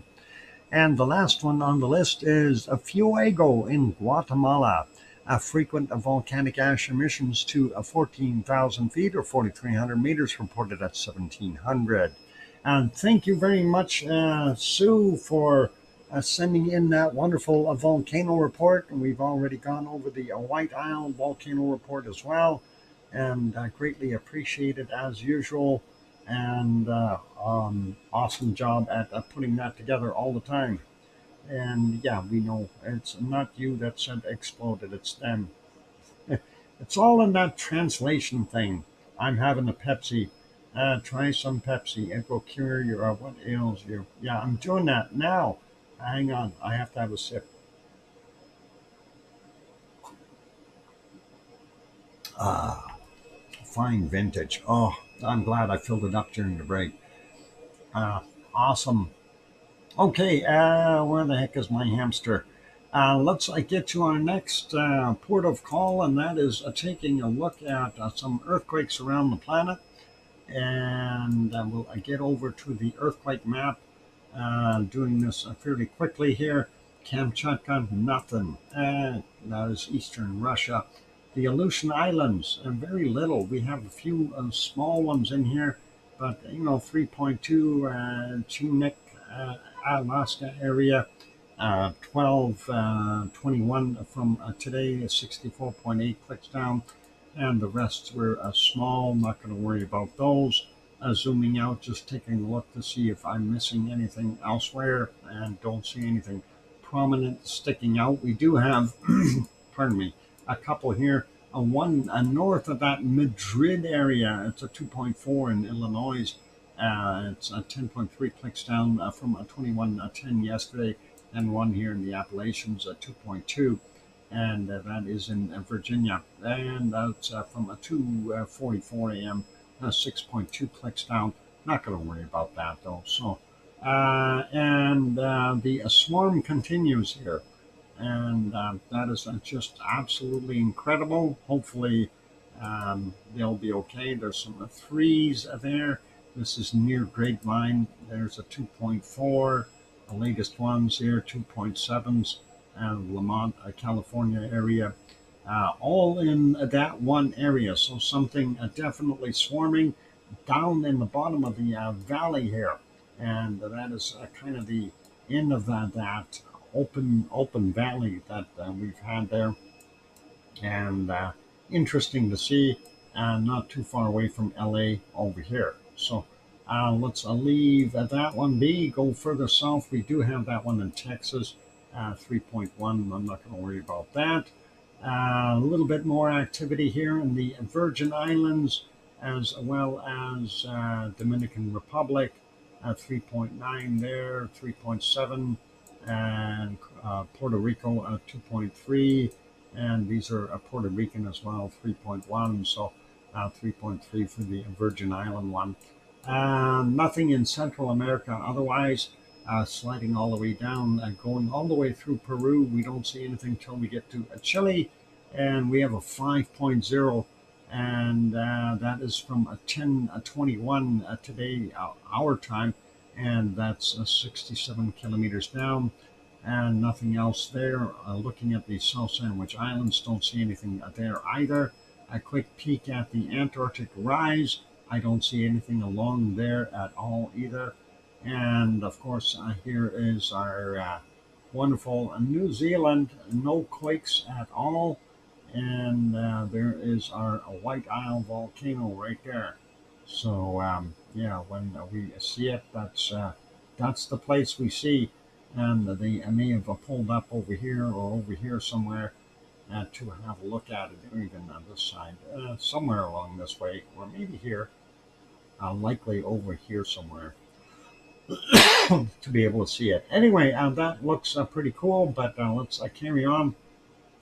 And going back into the Kermadec region, nothing there. These ones here, a lot of Fijian stuff. Nope, that's Tonga. That's right in between the line there. This one is a 4.2 from 2203 yesterday, 421 kilometers down. The other one is Fijian, 4.3 from 1055 today, 556 kilometers down. And that latest one, also Fijian, from 1545 and 569.6 kilometers down for that. Don't see anything here in Loyalty Islands or Vanuatu. We do have one over here in the Philippines. No, sorry, in Papua New Guinea, I mean, and not the Philippines. Darn it, 4.7, and that's from 1926, 132.3 kilometers down for that one in Papua New Guinea. And there we got it corrected. And nothing here in Indonesia at all. And when we go all the way up into Myanmar, we don't see anything. And the Philippines and northern parts of Indonesia, quiet. We don't see anything there. We do have nothing down here by Guam, but we do have this one up here in the Pagan region, North Mariana Islands, a 5.2 and 6:43 a.m. our time, 130.7 kilometers down. And then nothing in Taiwan. And then we get back over here to Japan, and we do see a 4.8. I'm going to call that one an aftershock, and that's from 1642 yesterday, 46.2 kilometers down. They'll probably get a few more rumblings in that area. This one here, a 4.4, and that is on the western side of northern Japan, from 1838, 64.4 kilometers down. Again, all the way into Kamchatka, nothing there. Don't see anything in China, nothing in Pakistan, Afghanistan, those areas. Looking at Africa, we don't see anything in Africa. Nothing on the Arabian microplate. We do have this one up here, though, and that is still part of the Anatolian plate, about the eastern side of it, and that is a 4.2, and that's actually Armenia over there. And I'm wondering where the plate boundary is here that pushes between them, but I know it's got to be here somewhere. There's some fissures in there, and that's right by a lake too. I wonder if there's a tsunami. And look at all this populace there. Lots of people live there. So I'm sure it affected a few people. All right, let's leave that one be. We're going to zoom back out a little bit more. And nothing in Greece, nothing over in Italy or Sicily, nothing here in the Azores, Iceland, nothing over four. And that's it basically for those earthquakes. Zooming in here real quick to Hawaii, and there's not a heck of a lot going on there. Let's take a look. I see two new ones here, or relatively new, in our Kilauea region, and that is all of there. And that is 1.8 from 1639 yesterday, 300 meters above sea level. And then this one is a 2.4 from 4:27 a.m. today, 2.3 clicks below sea level. There's nothing over to the east of that, so that's all good. A couple out here in the water, we see a 2.3, and that is 2127. That's 40.7 kilometers down. The other one here, 1.7, 45.5 kilometers down, 2127 there for time as well. This one here is 2.1 from 903 today, 31.5 kilometers down. Then we've got 2.0 from 1348, 30.8 clicks down. This one is a 2.1 from 7:39 this morning, 30.3 clicks down, 1.8 from 12:29.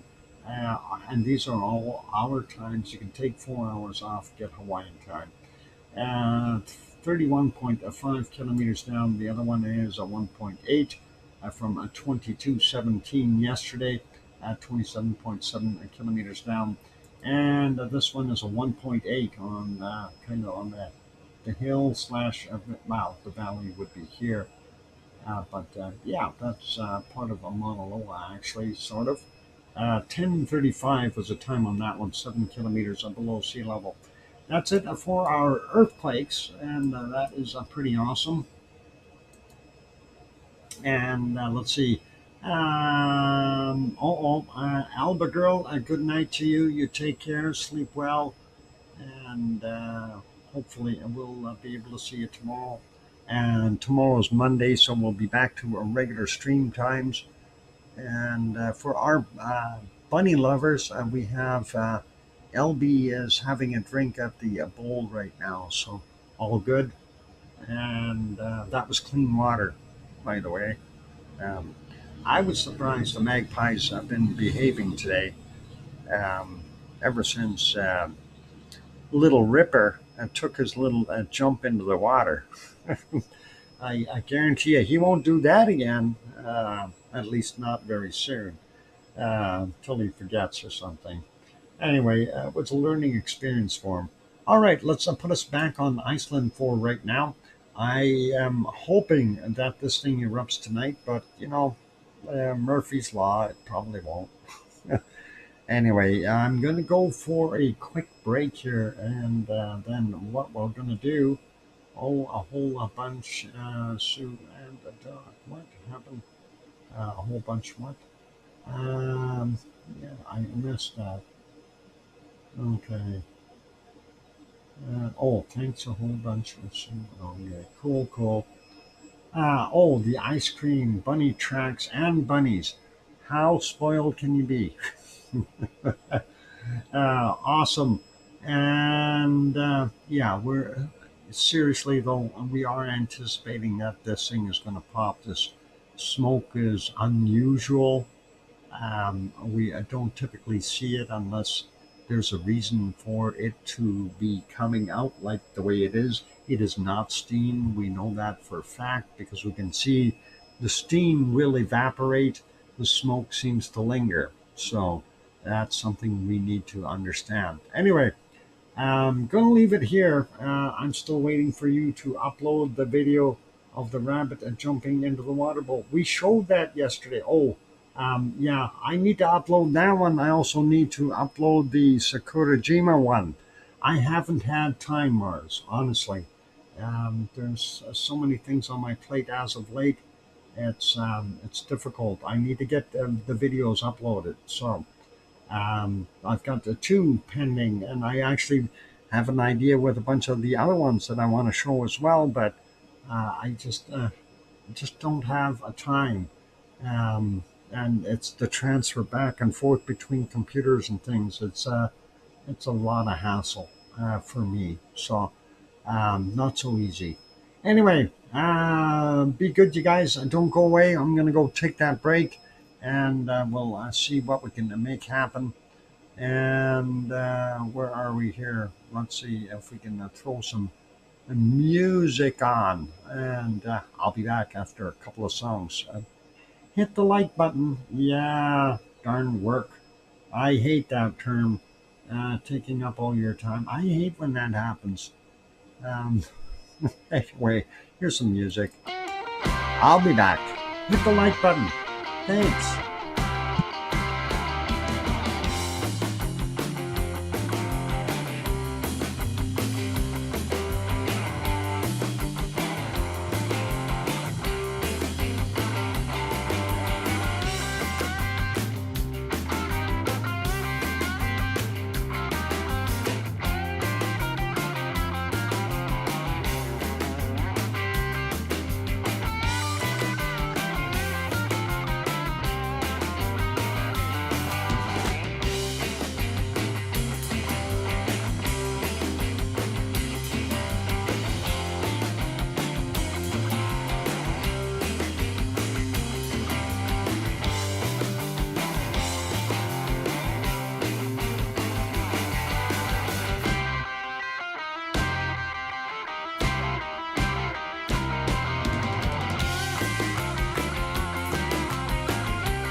And there we go. Microphone is back on. Welcome back, everyone. I'm your host, DrFox2000. You're watching VolcanoX live stream as the smoke continues there in Iceland. And we are anticipating that eruption any point in time. Thank you for the welcome backs there from Susie and Sue and Mars 2028 and Dave, and thanks for the thumbs up there, C and D boy, our Bob. I think a Foxy thumbs up. Awesome. Yeah, if you haven't put that thumbs up there yet, please consider that. I've been giving a super poke. Oh, giving it a super pokes. Okay, cool. We want it to go, and we want it to go quick. It has to happen. Thank you, Sharon Stewart, for the Hear You, Dr. Fox 2000. Awesome. All right. In the meantime, in between time, let's go and take a look and see what we have SO2 wise around the planet real quick. Hopefully, I'm not going to miss any eruption. Starting out, well, northern hemisphere, taking a look at what we got. So, Kamchatka doing its thing. The fires up in the Northwest Territories with all that heat, doing their stuff, getting up into Nunavut. Still seeing a bunch of SO2 up here in the northern portions of Russia doing their thing. Now, we climb down into the southern Pacific real quick, and we are still seeing a bunch of degassing or some coming from somewhere. Again, we may have a source here, we may have a source somewhere here, providing that a stream of gas. I don't know. We know for sure a White Isle volcano is throwing out a bunch, but we also have this here, and this looks very fresh. So that wasn't here yesterday, and there has to be a source to it. So a seamound of sorts somewhere underneath there, and that looks like it's going all the way into Antarctica. And yeah, the rest of the stuff here is dissipating, so not too worried about what's coming from Africa there. But let's start out with our a closer view. Kamchatka Peninsula, of course, on the top, Klyushevskoye, or we got the Shibboleth, then Klyushevskoye, then Bezimiani, then Karimsky and Matnovsky, and they're responsible for this plume. And then down here, this plume here is from Ibiko and Chikaratsky, so that's what's hanging around there. And moving off, we do see some other ones here degassing, including what's coming from Sheldon and dumping out into the Gulf of Alaska here. And this one here is from our pulp and paper mill there near Anchorage. And yeah, the bear paw print here, whatever you want to call it, definitely fires up in the Northwest Territories. And that is getting into Nunavut all the way up. So quite a ways up. Not that bad in BC or Alberta. Saskatchewan has some fires burning in the northern half as well. And Manitoba, not so bad. Ontario looking very, very clean. Top end of Quebec has a little bit of SO2, but the south and further over to the east and Labrador are looking really clean. Same thing with most of Newfoundland and Nova Scotia and New Brunswick. PEI areas, relatively nice, very low levels, if anything. Same thing goes for Maine and a good chunk of New York, as well as Vermont, New Hampshire, and Massachusetts. There we go. Yeah, that one, try saying that 5 times real fast without teeth. And of course, around the Great Lakes, hardly anything there, so a little easier going. Still pretty normal though for the eastern parts of the United States, the industrial stuff as well as a dense population creating that. Florida looks a little bit better. Center apart or mid US looking pretty good. We are still seeing that material from the smoke moving further south here through Washington and getting into Idaho and Montana. and even down towards Oregon and heading down the coast a little bit. Leaving that, going further south into Mexico, northern parts not so bad. Central region, Popocatépetl and Mexico City, dumping their wares out as usual, and looks like most of that is actually in the Pacific. But we are seeing some kind of the winds may have changed a little, and some stuff from Popocatépetl now being drawn into the Gulf of Mexico. Central America, everybody's dumping off into the Pacific, and Nevado del Ruiz here in Colombia is partially into the Pacific, partially going north. So interesting to see that. Parisi are probably about the same, and it looks like our um, not Nevado del Ruiz, Reventador and Sangay are just kind of staying localized there. So Sabancaya down here in Bolivia, or sorry, in Peru, getting into Bolivia. And then, of course, our friends here in Chile, we have the volcanoes as well as a lot of smelting plants and things like that. They do make some steel there. So that's what that is all about. And Rio de Janeiro, people pollution, Sao Paulo as well. Buenos Aires is a little bit of SO2 there. Paysandú doesn't look that bad at all. Going further over here into this is a microvolcano in the South Sandwich Islands, dumping its stuff out. Not that bad today. And then this plume going downward here. It's so hard to tell where this is coming from. Did this actually originate down in the bottom, or did it originate up here and drift down? With this circulation, it's hard to tell because that is drawing it upward, and that really makes me go, hmm. Anyway, this here, and we see all these little islands.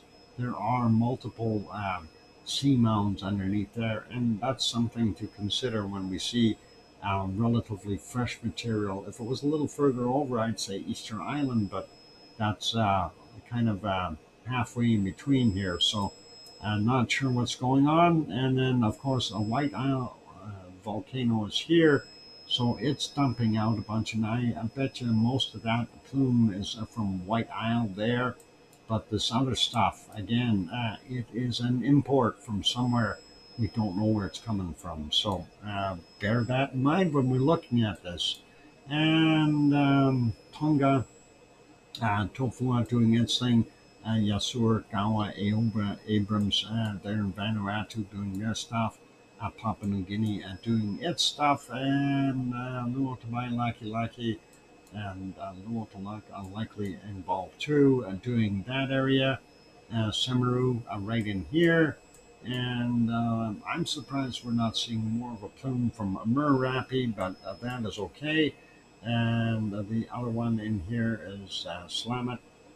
That is degassing as well. And then over here in Jakarta, of course, a heavy population, as well as our wonderful Krakatau doing its standard degassing as always. So and they're responsible for that. Moving up a little bit more, we have Carinci here and Merapi here.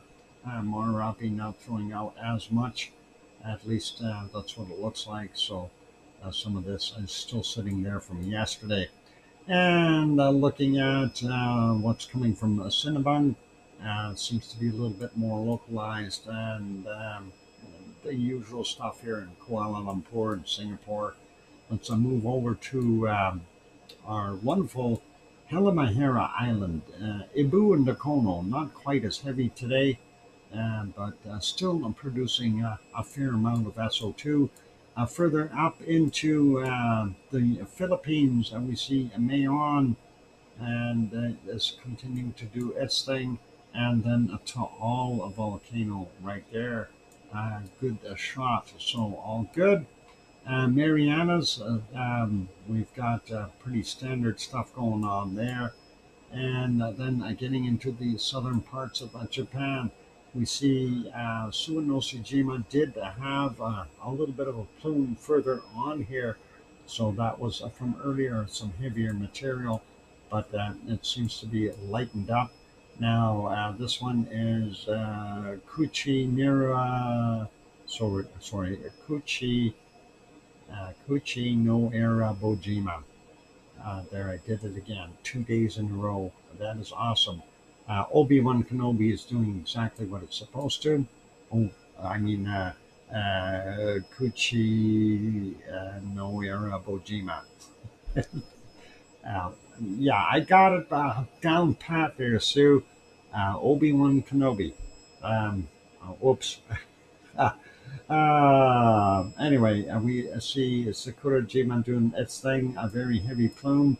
ASO also dumping out a fair amount, and that is cool and not so good for them, but hey, it is what it is.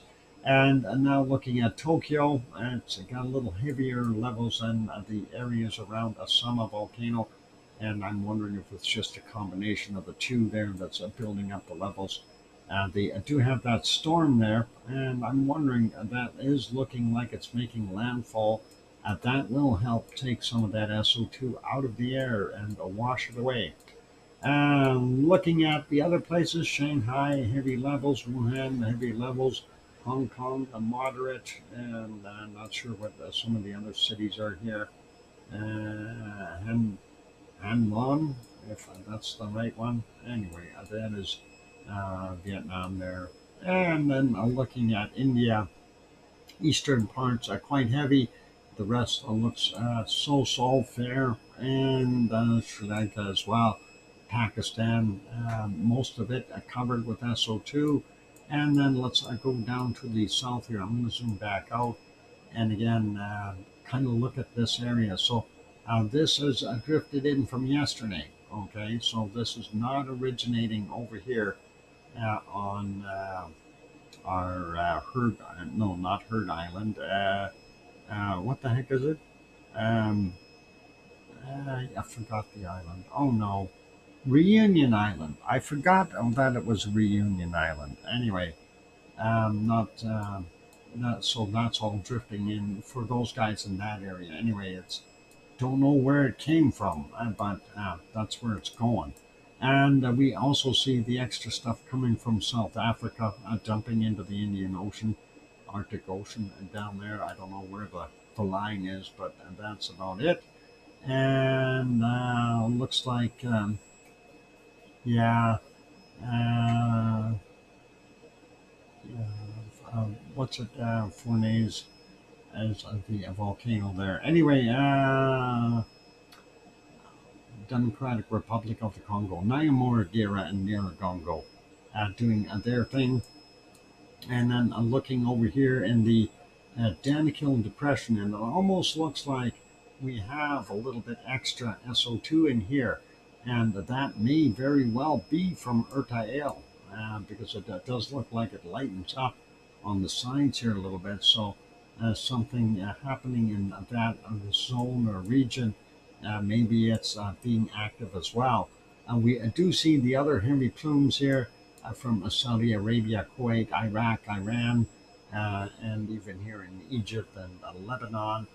Those are oil refineries, and that's what they're doing. And then taking a look at Turkey, a lot of Turkey actually clear, which is really good. Northern parts not bad either, and hope that this will dissipate. Our wonderful piggy is having to breathe this, and 18.7, not so good there. Hope that air clears up a little bit. And getting over here into Sicily, and you see that big blob, that is Mount Etna. And that, of course, is getting down into Libya and Tunisia as well. And of course, Stromboli is still helping out here, doing its thing also. And the rest of Europe looking very good, very low levels, if anything, in some places. But that is it for most of Europe. And then we take a look at Iceland. Most of Iceland absolutely clear, and just a little bit in this area. Of course, that is the population center. So that may be from there. We may be seeing a little bit of a degassing here as well in our Grindvik eruptive area. So always cool that way. All right, let's leave that be. That's our SO2 for today. Oh, I wanted to comment on the stuff northern Russia. We're still not sure what they were doing up there. That's from somewhere in this region and somewhere on this island. So, some bad stuff from Russia, and it's not volcanic. All right, let's leave that one be. Let's go over to our weather and take a look and get that started. First thing I am looking for is storms. So here's what we got. Maria, they're saying it is making landfall as we speak. And Sun Tin is the other one. They've named it now. So it too is picking up and kind of heading out there towards Japan, but that's quite a ways out yet. That will take some time, but right now they get to deal with Maria. And of course, as I mentioned before, with all this hot air in the vicinity, lots of energy to put into that storm. So, um, if we had more cold blowing in with that warm there, we'd really have something going. But it looks like it's cutting through the warm area and doing its nasties.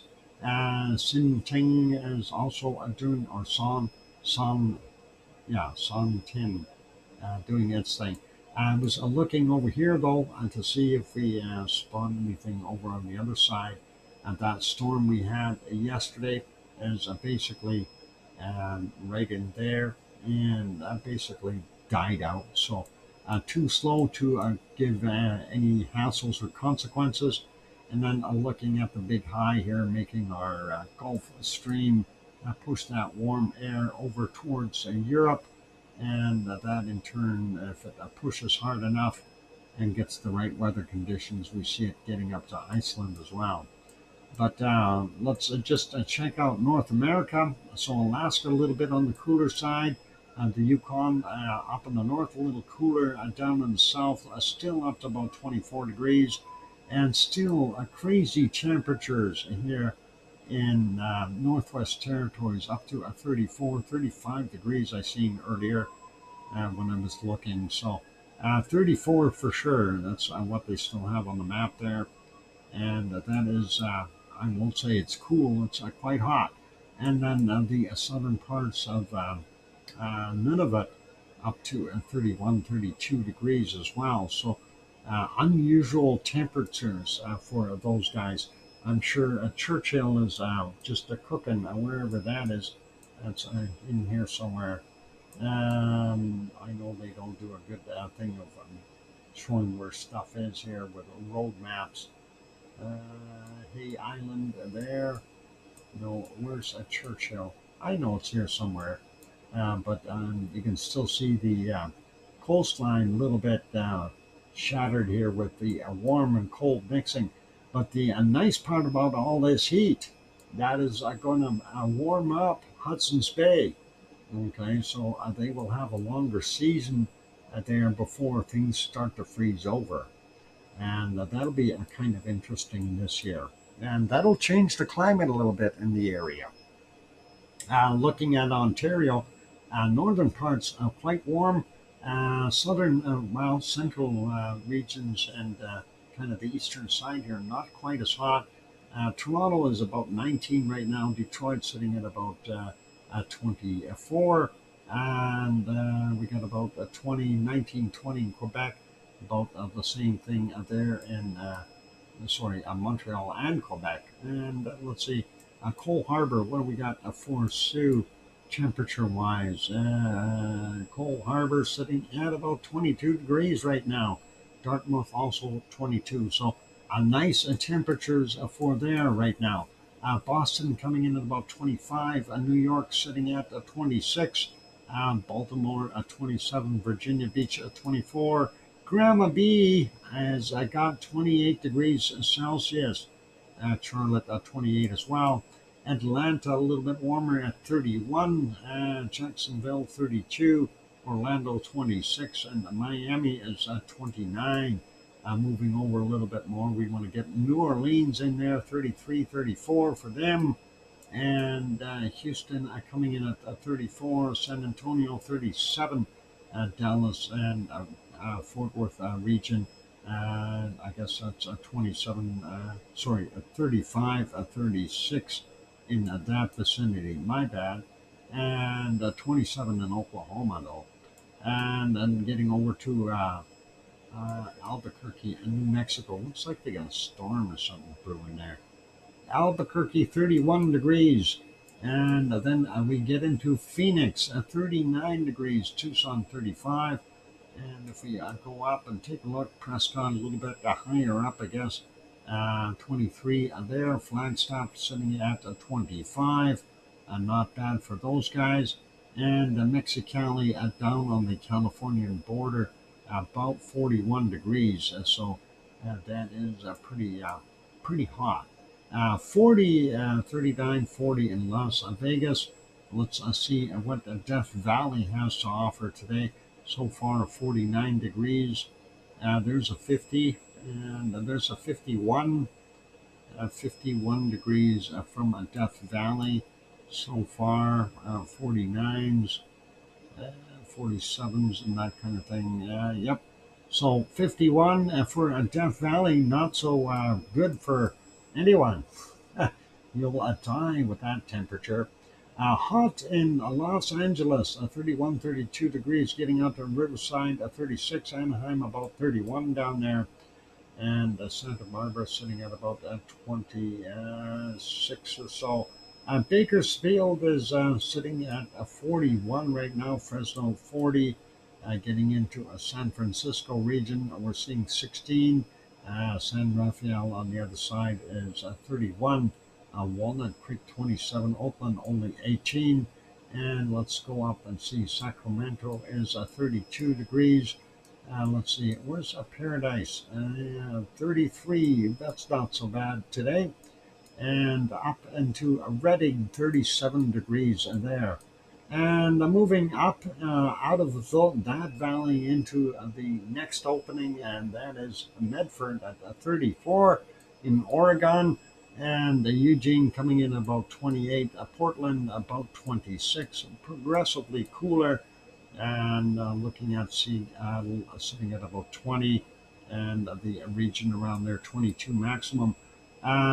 Spokane over here 31, and this deserty area, yeah, all of that same temperature. And as it goes up into Osoyoos and those places, Osoyoos sitting at 35 degrees right now. So pretty cool. And that is a very deep valley right in here. And as you can see, the road squiggles out of here. That is quite a climb, and you top out about here before you start going down again. Same thing on this side. You're pretty low till you build up a little bit of height here, and then you drop down a little bit again into the valley towards Kermadec, or Kermermoose, and that region. So very hot in here, 32, 33, and that's pretty much it. And then when you get up, you're gaining an elevation here, and you get to places like Headley.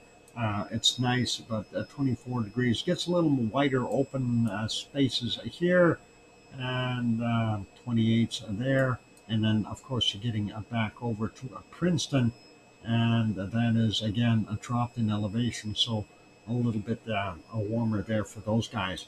All right, looking at, I know you didn't need to know the elevation stuff, but hey, 21, 22, 23 there in Vancouver, and somewhere around 2022 there for Bob as well. All right, let's leave North America. We'll head south here into Mexico. Mexico City itself sitting at about 20, 21 degrees. And we are seeing some 36s, 37s there in the southern parts. Acapulco is sitting at about 30 right now. Yucatan Peninsula coming up to 32 degrees or so in many places. 29 there in Cancun. And Central America looking fairly good. with up to 32 degrees in many places, including here in Colombia, as well as Venezuela, 30s, 32s, that kind of stuff. So all good temperatures for them, and the Amazon basin very warm as well, up to about 30 degrees as what I've seen here. So not bad for those guys. And we can see where the cold starts to move up to from the southern parts. Rio, unfortunately, not so warm. This is winter time for them, very cold, 19, 20 degrees. And so Sao Paulo sitting at about 16. And if we go down here to Buenos Aires, 10 degrees, that's not so bad. 11 in Paysandú, and that will suffice for over there. Let's go take a look here. Now, before we go over here, I'm going to go take a break. So let's put us back in Iceland. Keep an eye on why we get so much smoke coming out of there now. All right, I'm going to go for a break. Those good people who are watching, please, if you have not yet hit that like button, give it a quick bop. If you have not yet subscribed, consider subscribing. That'd be awesome as well. And on those friendly notes, I'm your host, DrFox2000. I am going to go for a break. Hey, somebody moved the camera. The bottom right camera, they moved it. They're looking over at the smoke. I wonder if they're paying attention. Oh, cool. Anyway, let's make sure those screens are all moving, and they are, and I'm going to go for a break. And don't go away, ladies and gentlemen, more to come. And here's some music. Keep smiling. Hit the like button. I'll be back.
And there we go. I got the microphone back on, and wow, talk about smoky. In the top left camera, that of course is from the eastern side looking west or northwest, and that is getting quite smoky there. Thank you for the welcome backs. There's Sue and Dave and Susie. And what the heck is going on there? I got two left feet, Barbara. Thank you, Barbara, for the welcome back. Thank you, Kathleen. Appreciate it. But I'm having fun doing it. Okay, whatever you're doing. And thanks, Mars. Appreciate it. So yeah, with the extra smoke and the intensity increasing, layers there, I don't know what to expect. Thanks, Sharon. I appreciate that. So yeah, potentially we are, I don't want to sound weird, but on the verge of an eruption. Now, the talk earlier there in the chat was they were talking about a fissure eruption, which would create a fairly large or long curtain of lava coming out. That is the likelihood of what will happen. Although what we see with multiple fissure eruptions, they once they slow down a bit, they end up building cones in various places. And if it does pop over there, that's a little closer to Frangedal Felt side, and that's kind of interesting if it does that.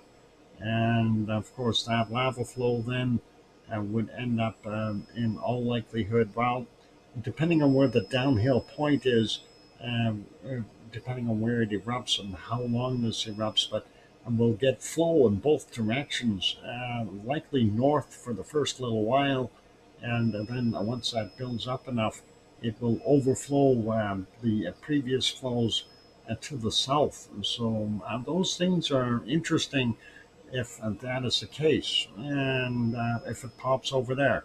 It could pop a completely different location again.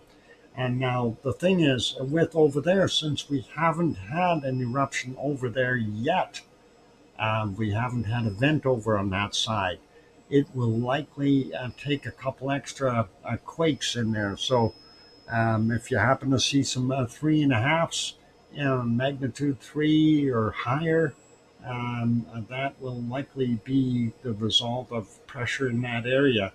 If that happens over there, that's likely where it will pop up. So consider those things. At least that's my opinion.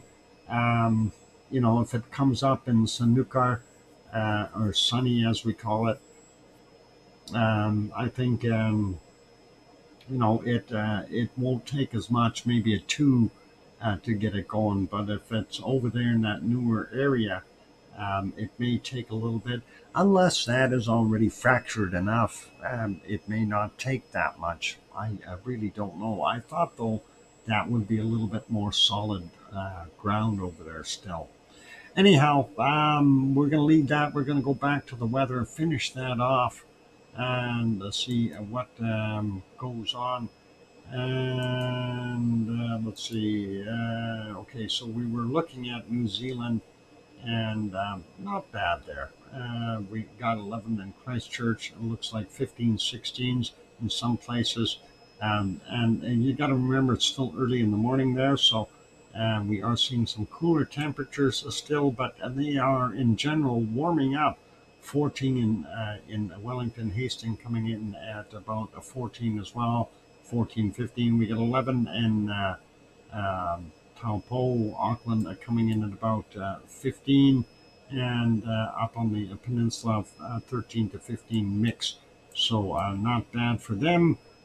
Also seeing the flow coming to the south here from the north. That means warmer air hitting Tasmania, and we're from about 9 to 11 degrees there in Hobart.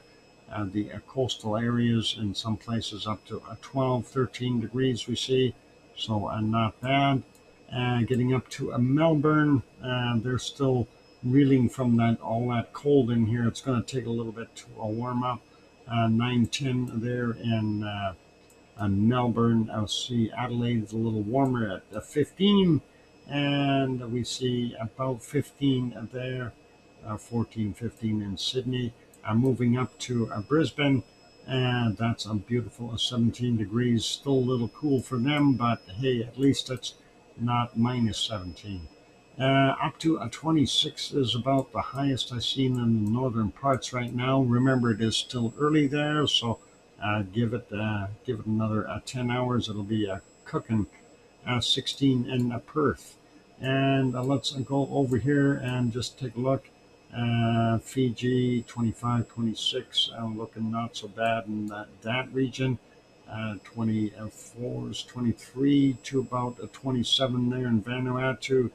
And it looks like about a 20 to about 24 in New Caledonia. And we're seeing temperatures up to a 28, maybe even a 29 there already in our wonderful Papua New Guinea. There's a 29 right there, another one over here. So they're starting to warm up. That's all good. Eastern Indonesia about the same. And as things start to get more to daylight, they will warm up in the rest of Indonesia. Jakarta sitting at 26 right now, and Singapore 27, going up to Bangkok here 27 for that area. Manila sitting at about 28, and the rest of the Philippines about the same, give or take a little bit depending on the elevation. Kagoshima sitting at 28, and Tokyo sitting at about 31, 32, and up here down to about 22 in the cold parts of Maria. She's a cold one, 21 in some spots. But yeah, that's going to be 24, 25 degrees for the most part. Like I said, with all that heat, that gives it a lot more energy for that storm. And since we have another one coming in, that may steal a little bit from this one.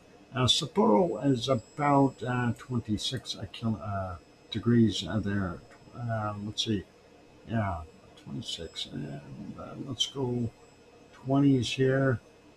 Yeah, looks like about the highest, 20 degrees or so there on the Kamchatka Peninsula. The rest is starting to cool. Just a little bit, and that's okay. Shanghai 30 degrees. Let's see, Hong Kong coming in at about 27. Moving further over, Jakarta coming in at about 26, and Delhi at 26 as well there in India. So not bad temperatures for a nighttime. We got 11 in Cape Town. Southern parts of Africa fairly cool. Central regions are starting to warm up, and then looking out in the western portion, actually getting over those 40-degree marks. We got a 43 in here. So, yep, out in the desert, starting to become a deserty weather. 43 in here as well. So that is pretty awesome. 38's there, and then Libya not quite as hot. Egypt's got some hotter places, and bottom end of Saudi Arabia up to a 40 without a problem.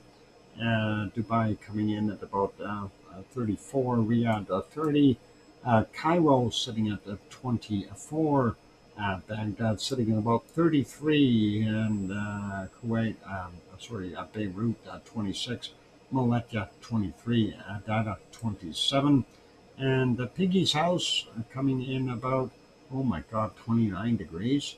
Yeah, 29 degrees right now. Who scared the Pete out of you? What? Startled. What startled you? My coughing? My bad. I didn't have time to turn the microphone off. Anyway, 28 there in Greece. That's quite warm. And Katnia 28 as well. Redanzo slightly cooler.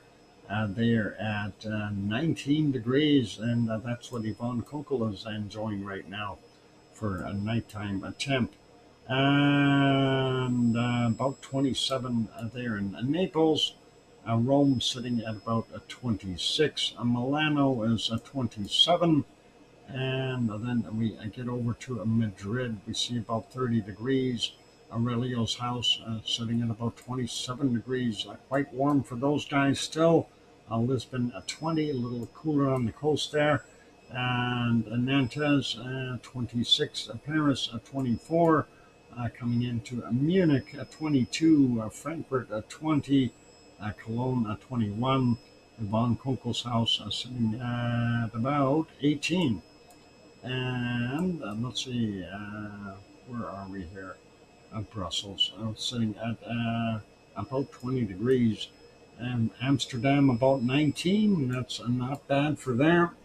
Still kind of warm for the right now. But hey, they were complaining about a month ago about they're not getting summer. So now they're getting summer and they're complaining it's too hot. How's that work? Anyway, Berlin 19 degrees. Hamburg is sitting at 14, 15. Lübeck about 14 as well.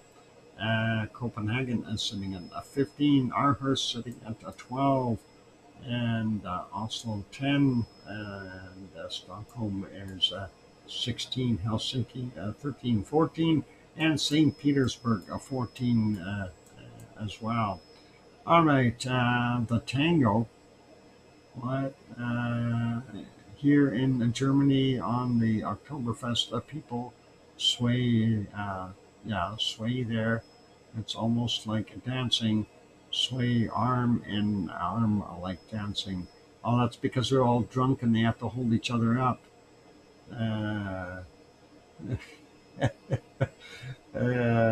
Yeah, that's Barbara. That's all good. I'm gonna just never mind.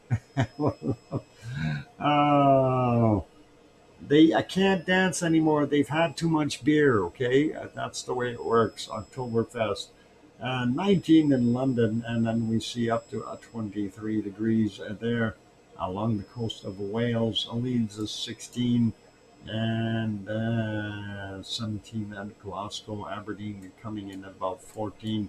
A coastline here up to 18, 19 degrees. Really warm. They're getting the banana belt stuff. Dublin is sitting there at 18, and Irish Monk's House about 18, 19.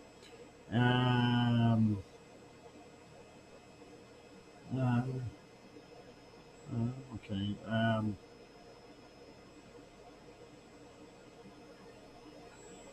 Anyway, yeah, well, I'll leave that alone. I'm just trying to catch up to the chat here. I wasn't paying attention to everything. Anyway, Samba, Mars, oh, like your profile, okay. I don't dance, so I don't know. Anyway, looking pretty good there in Iceland too. Still relatively warm. We see about 11 degrees in Reykjavik, and Grindavik coming in about 10. Our eruptive area about 10 right now as well. And then getting over to Keflavik, Reykjanesbar and Jardvik, all 10 degrees for that region. So all good. And that is what we got. For our weather, let's take a look for our cold temperatures really quickly. And I do want to do this fairly quick here. And we got a minus 80 right there already, minus 81. I'm zooming in, minus 84. There I have a minus 84 on the screen. Can I find anything colder? I doubt it. Minus 84. 84, 84, 83, 82, 84. Okay, I don't see anything colder than a minus 84. Let's leave it as that. And I see a Sue got minus 84 too. Awesome. And let's go up to Greenland, where it's actually white land, and see we have a minus 14. And there's a minus 15 right there. So a minus 15 in Greenland. Do we see a minus 16? We have a minus 15. And let's see, do we have anything further? When I'm zoomed in, I don't see it. There it is.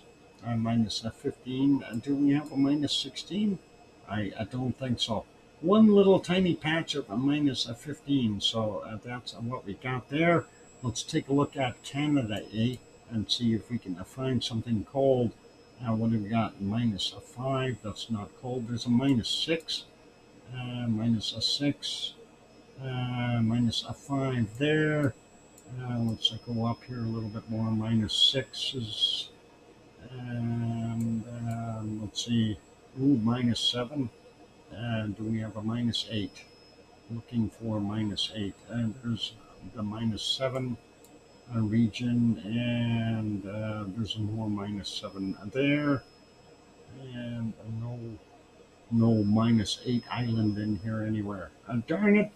Minus 7 for Canada. I think is about the coldest we can find here, unless we have a magic minus 8 here somewhere.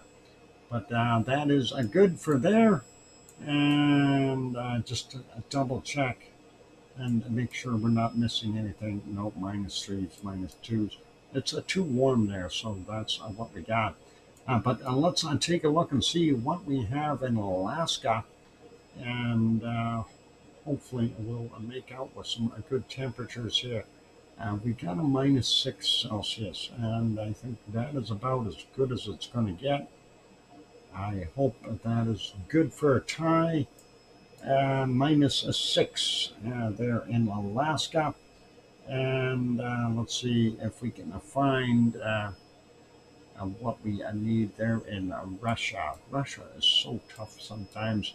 Ooh, cold stuff. Northern Russia on the islands. Let's have a look. Maybe we'll get lucky here. Minus 5s.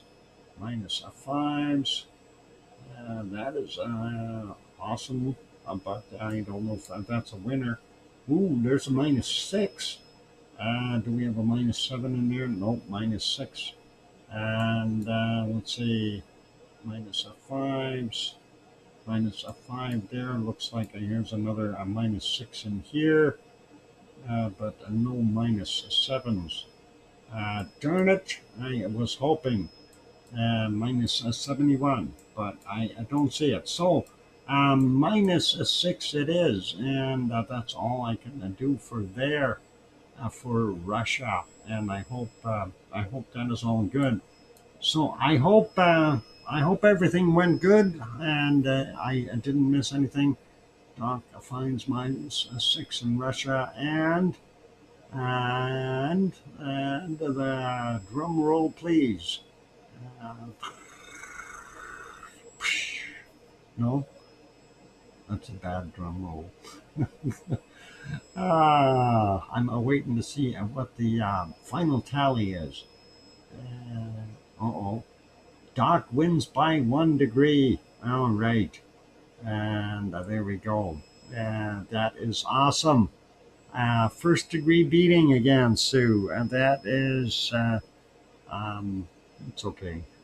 I appreciate you playing the game, and thank you. And I just got lucky and found that one little colder spot. So all good. Yep, it happens. Anyway, let's get us back over to Iceland just in case something is about to pop and we want to see it. And definitely want to be able to view what's going on. Now, top of the hour, of course, we're going to get a new stream. And right after I get that switched over and set, I have to go to the grocery store to pick up a couple things. And that's all. And then just head back here. So that's all I got on my plate for tonight. Other than a little bit of computer work. And on those, well, other than maybe watching an eruption. If we do have an eruption, I will come back on as long as I'm back here. Okay. If it happens while I'm out grocery shopping, I can't help you. Okay. But anyway, that's it. So a big thank you to all of you for being here. And of course, keep your eyes on your fries because we never know what's going to happen. We could see this thing pop at any moment.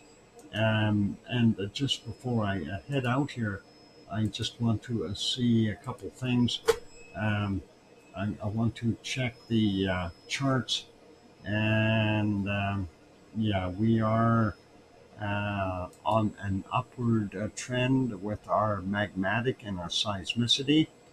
And let's see, so that is definitely going up. That's a good sign for us. And let's see what we have on our next shot here. Are we seeing another one or not?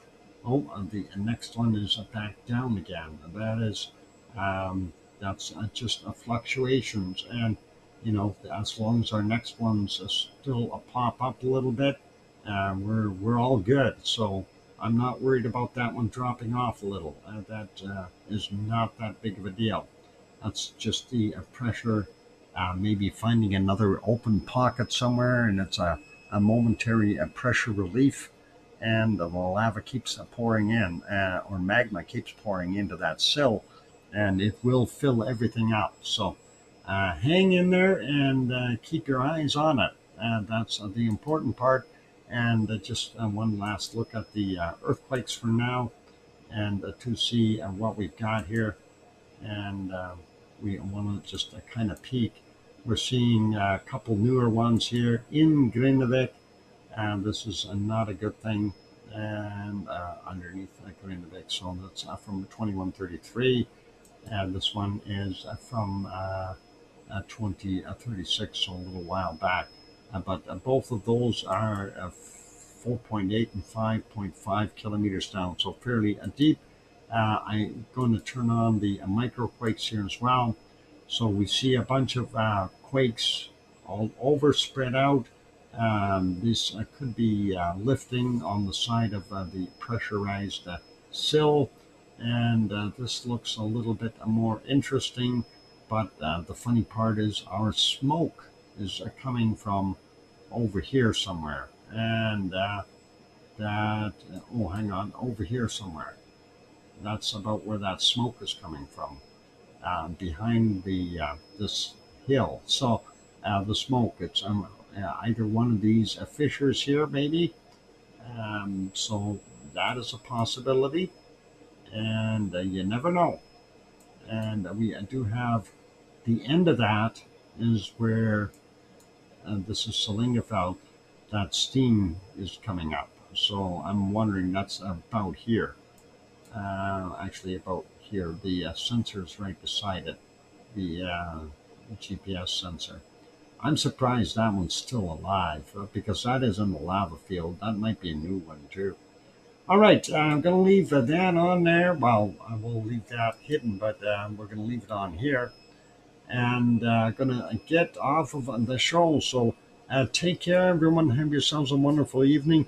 I want to say a big thank you to Piggy for gifting a membership, to Dave for gifting a 5-pack, to Piggy for throwing in a super chat and a second super chat as well, and also to Arian 7 for gifting a 10-pack earlier. So I thank you very kindly for supporting the stream. That is always awesome and appreciated. And big thank you to our moderators, Arizona Snowman and Piggy and Sue and C&D Boy and Yvonne Kunkel and Siggy and Gura and Gary 24/7 Live These at Skies. Thank you, everyone. Alex, yep, a show on the weekends is 3 hours earlier, always. I know it's tough to keep track of, but glad you popped in anyway. And the other thing I wanted to mention or add, like I said, I'm going to be here till the top of the hour, flip over the stream, and then head out to the store. If it happens to erupt, when I get back, we'll come back on the air. So if it does erupt tonight before I go to bed, I will certainly pop back on. Anyway, on those friendly notes, be good, be kind, take care of yourselves, everyone. Please have yourselves a very good evening or night or morning or day, wherever you are around the planet. And take care of yourselves, be kind, and what else? Please tell your loved ones that you love them tonight. for tomorrow is never promised. I'm your host, DrFox2000, here in Edmonton, Alberta, Canada. We'll see everyone tomorrow night, unless we get an eruption before that. And yeah, that's it. Good night. Oink oink.